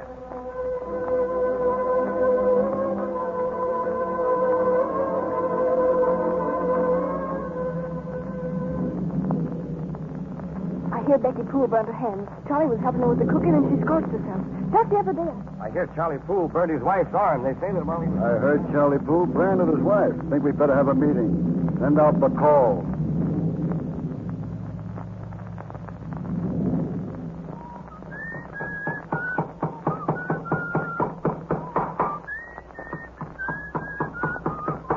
Well, Joe, how do you like that for a high chair, huh? Not bad, Charlie. I didn't know you could do so much with an old stool and a packing box. Oh, say, this is the latest thing. Yeah? Later on, you see, when the baby grows up, we can take the packing box off and make a scooter out of it. Swell. Now, what do we do next? Well, now, let's see. Well, a couple of these floorboards need to be taken up. Yeah, they're pretty rotten, all right. Yeah. Oh, gee, I'd like to have everything fixed up when Becky gets home from the hospital. You see, Joe, we're moving in here because the landlord said he'd give me 3 months free rent if I'd fix the place up. Oh, it sure needs fixing. Not a bad break at that. Oh, boy. It was like manna from the sky. I'm sure glad this winter's over. Gee, a day's work here and another day's work there, boy. Been bad, all right. Think you'll get that job down at the Axle Company? Sure. You know, Joe, they've been talking to me about playing on the factory baseball team. Catching? Sure, my old position. And you know, you don't play on the ball team unless you're working. Yeah, it's a fact. What does Becky say about it? Oh, I told her at the hospital last night. Oh, gee, was she glad. I'll bet. Well, Charlie, what's it going to be this time? A boy or another girl? A boy.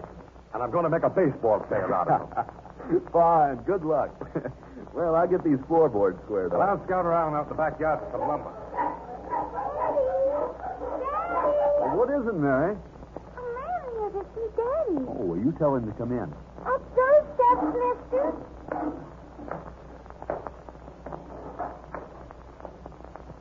Are you Charlie Poole? No, Charlie's outside. He'll be right in. Nice spring day. Is it? I never liked the month of May. Tough on the calendar. Well, I get the boards, Joe. I think these will do to patch that floor. A gentleman here to see you, Joe. Oh. How do you do? Are you Charlie Poole? Yeah, that's me. I'm from the National Axle Plant. You see, we're having a baseball party tonight. Yeah? Yes, we're going to be measured for suit. Oh, gee. Gosh, that means I get the job. Now, if I send a man for you in a couple of hours, can you come? Well, gee, I was going to see my wife over the hospital.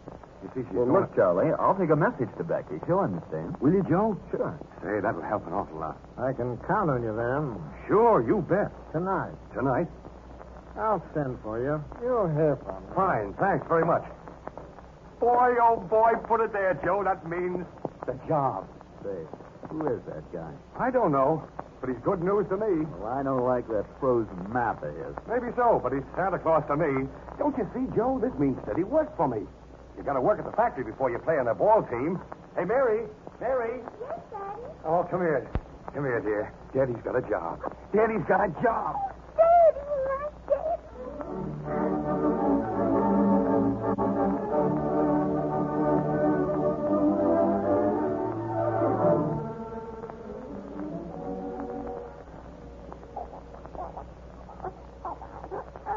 Congratulations, Mrs. Poole. You have a lovely little girl.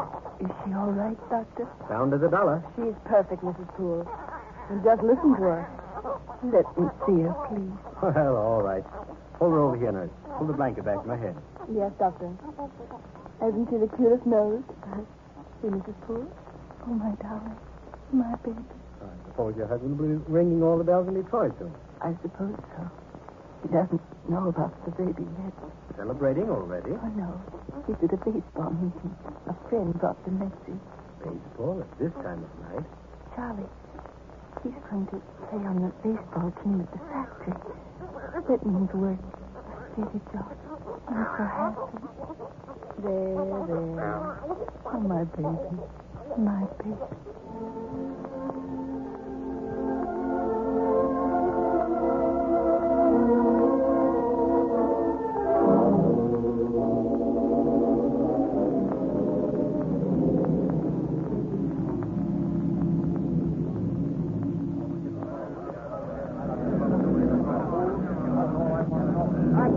On to this. Password. Under the star of the gods. Come on. I know, but listen to me a chance, will you? My wife's in the hospital, I tell you. I've got to see her tonight. Shut up. Get over there under that tree. You too. Well, what you going to do with us, boss? Well, what... Keep these two tied up under the black arch. We'll strike when the brigadier arrives. On to death. On to death. On to death.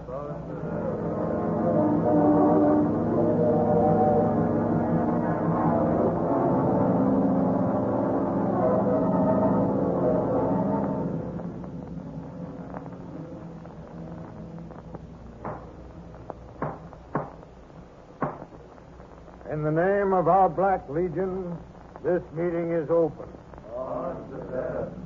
Lieutenant, before we journey to the Black Arch, we must bring in the new brothers. Are the candidates present for the final rites to our holy order? Sure, present, Brigadier. And are they blindfolded? They're blindfolded, Brigadier.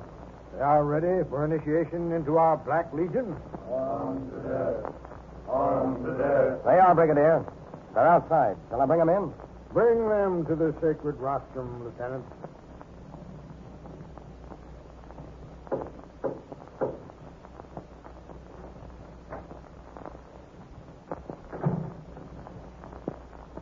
Brigadier, 2 members for our sacred order. Name?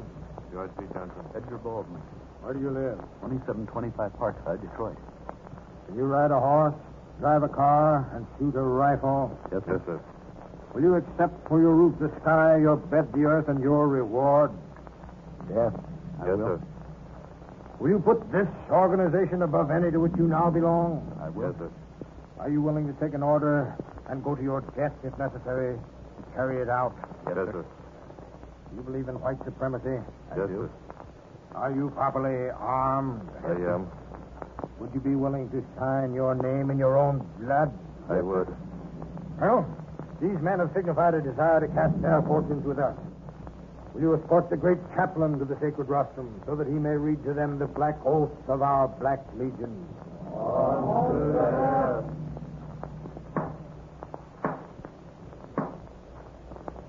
I, the great chaplain of this, the Black Legion, am about to give the black oath. Colonels, point your gun to the heart of the candidates until the oath is administered. We are ready.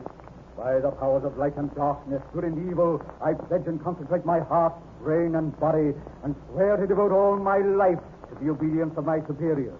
I will show no mercy, but strike with an avenging arm as long as breath remains. Before violating a single clause, I will pray that my soul be given unto torment, that my body be submerged in molten metal forever. In the name of the Black Legion, do you so solemnly swear? I do swear. Remove the blindfold. George C. Johnson, Edgar Baldwin, you have taken the black oath to our Black Legion. And now we must ride to our meeting place, out under the Black Arch. There in the custody of our brothers are two enemies. On to death! On to death!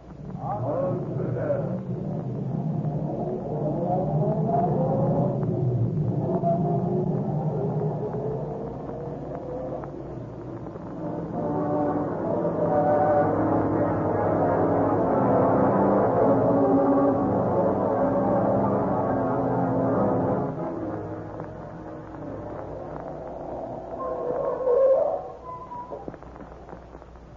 Are they here? Under the Black Arch. Their names? Clarence Washington and Charles Poole. Bring Washington forward first. Yes, Brigadier. Clarence Washington? Yes, sir? The Black Legion has brought you here to straighten you out. Boss, I ain't done nothing. I ain't even... Shut up. Keep quiet. You're charged with using foul language to a white man. I didn't do it, boss. I didn't mean it. I had some cold liquor and that white man hit me. Yes, sir. I didn't mean it, honest. I just... Shut up. Don't talk. Colonel, have you arrived at a verdict? Q for Clarence Washington. Have you decided upon the sentence? 20 lashes by Major Bannerman. Shriv him. I didn't do nothing, boss. Please don't hit me, please. I didn't... The lash.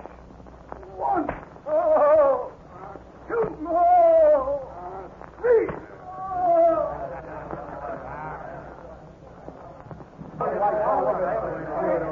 18. 19. 20. Throw him over there in the ditch. Get out of there. Now bring Charles Poole forward.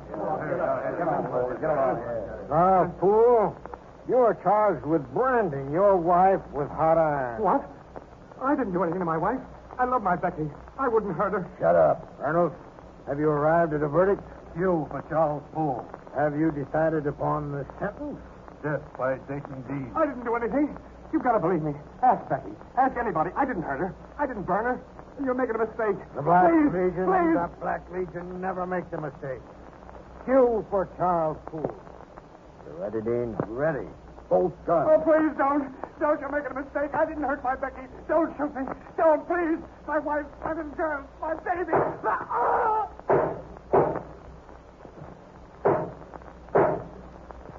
Did you finish him, Dean? He's finished, Brigadier. Let's burn him. He burned his wife. Nah, leave him there. Well, then I'll give him a few more just for good luck.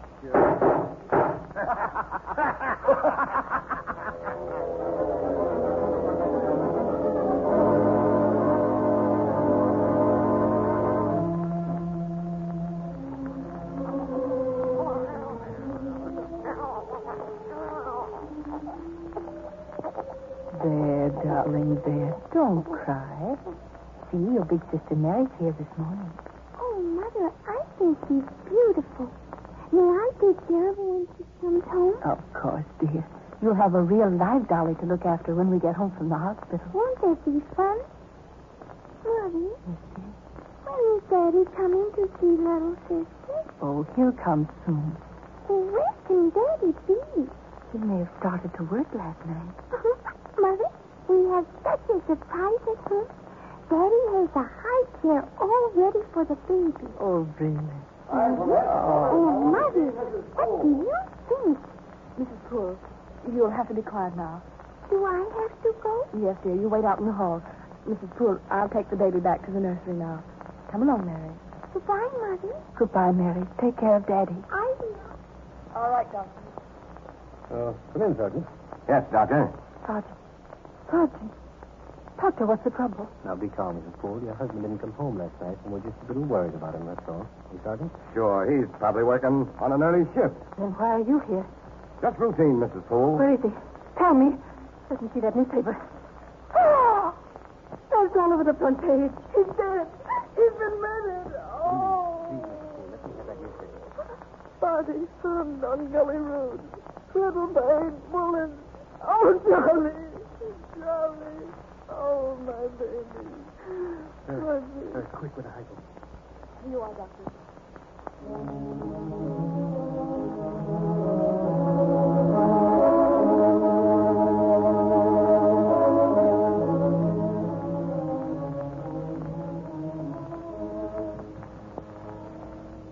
Inspector, this case is getting tough already. That's right, Sergeant.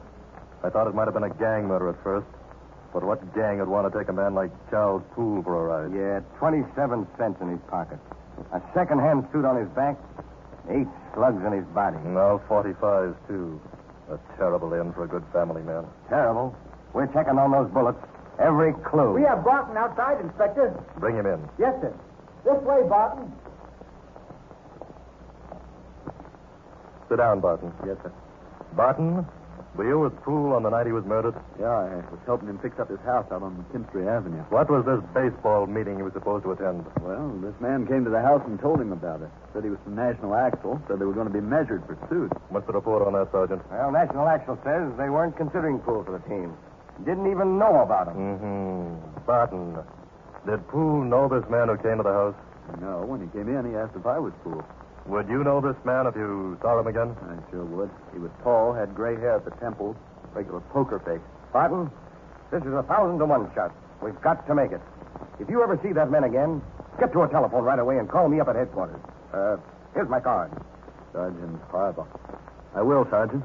Charlie Poole was my friend.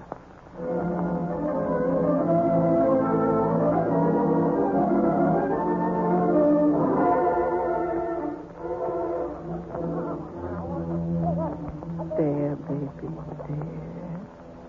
Mommy, when is Daddy coming home? It may be a long time, Mary. But it has been a long time already. I want him to tell me good night.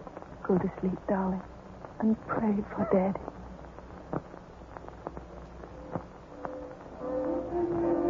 Come on, come on. What are you doing holding up traffic like that? Officer, that man walking across the street. Arrest him. Oh, arrest him, is it? And who are you to be ordering the slaves to make an arrest? It's about the Poole murder. Oh, is that so? Yeah, here's the card Sergeant Harbaugh gave me.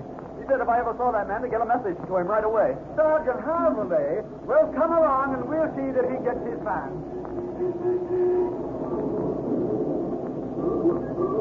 Is this the man? That's the man. Hey, you! You'll have to come along with me. Hey, what for? Come on, deadpan, before I sock you. I resent this intrusion into my rights as a citizen. Well, resented at the Frost Precinct Station House. I'll call Harbaugh headquarters. Oh, sure, go ahead. Come along, Miss sour-looking friend. Why do you keep me here? I've got a job. So have we, and this is it. What did you do with Poole that night? I never saw the man, I tell you. You took him to a baseball meeting. And there was no baseball meeting. Have you any children? I have 3 girls. How does it feel to kill the father of a family? I killed nobody. Oh, Inspector, she's here. Who's here? Never mind. Bring her in, Sergeant. Yes, sir. This way, please. This is an outrage. It's ridiculous. What is this man doing here? Mrs. Long, you're Charlie Poole's sister-in-law, are you not? Yes? Do you know this man? Yes. He's Alonzo Sleep. How long have you known him? I never really met. He used to come to the house and talk out on the porch with my cousin Harry. What do they talk about? I don't know. They always talked in whispers. This woman's crazy. Mrs. Long, you're holding back information. We're about to arrest the man who killed your brother-in-law. So you may as well talk now. Oh, so you found out. Oh, I'm glad. I've been afraid for so long. Afraid of what? The Black Legion. The what? The Black Legion. Keep talking. They wear masks, and they hold meetings in secret places.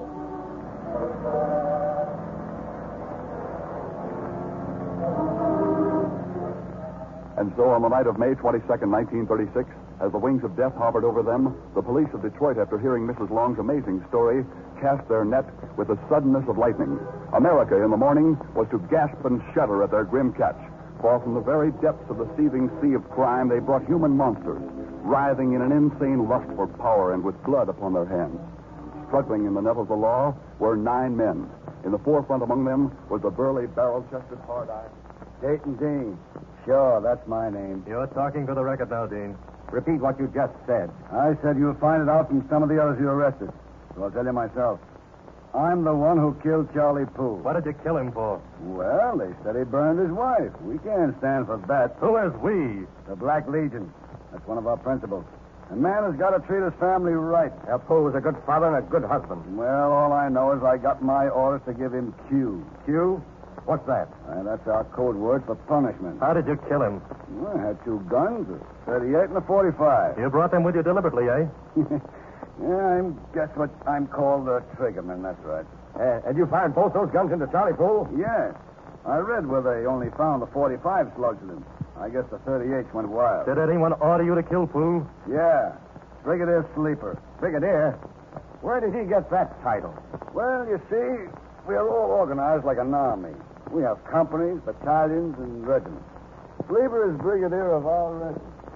Here is what Commissioner Pickard had to say about the smashing drive the police are making in Detroit. Quote, "The capture of Dayton Dean is only the beginning. I want the public of Michigan to help uproot the entire Black Legion.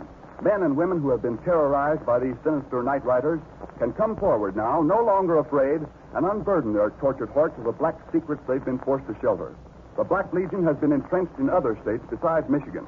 I want my listeners to tell police of any Black Legion crimes they might have heard about." Oh, yes. They took my husband out at night and flogged him.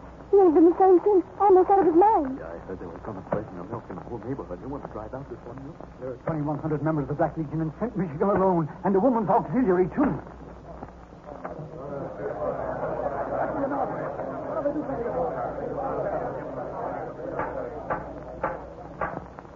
Gentlemen of the jury, we have laid before you evidence of 50 murders for which the Black Legion is responsible. The horrible, heartless murder of the innocent Charles Poole was not their first murder, but it must be their last. You're right, it's going to be their last. No man, woman, or child is safe from the murder-maddened Black Legion. 135,000 members in Michigan alone, and a goal of 6 million throughout the United States, setting family against family, tearing down the stars and stripes, and running up the yellow flag of cowardice. Gentlemen of the jury, the eyes of America are upon you.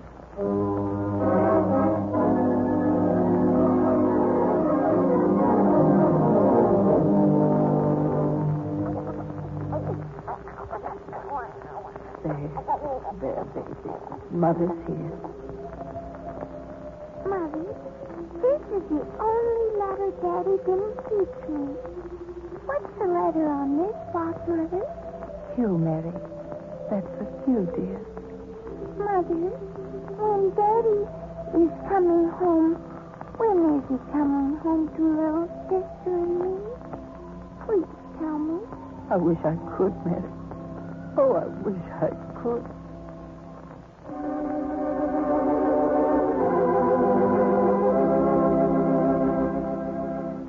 The story you have just heard is The Black Legion. Secrets never told before, as revealed in the October issue of True Detective Mysteries magazine by General Heinrich A. Pickert, Police Commissioner of Detroit, which has been transcribed by Transamerica.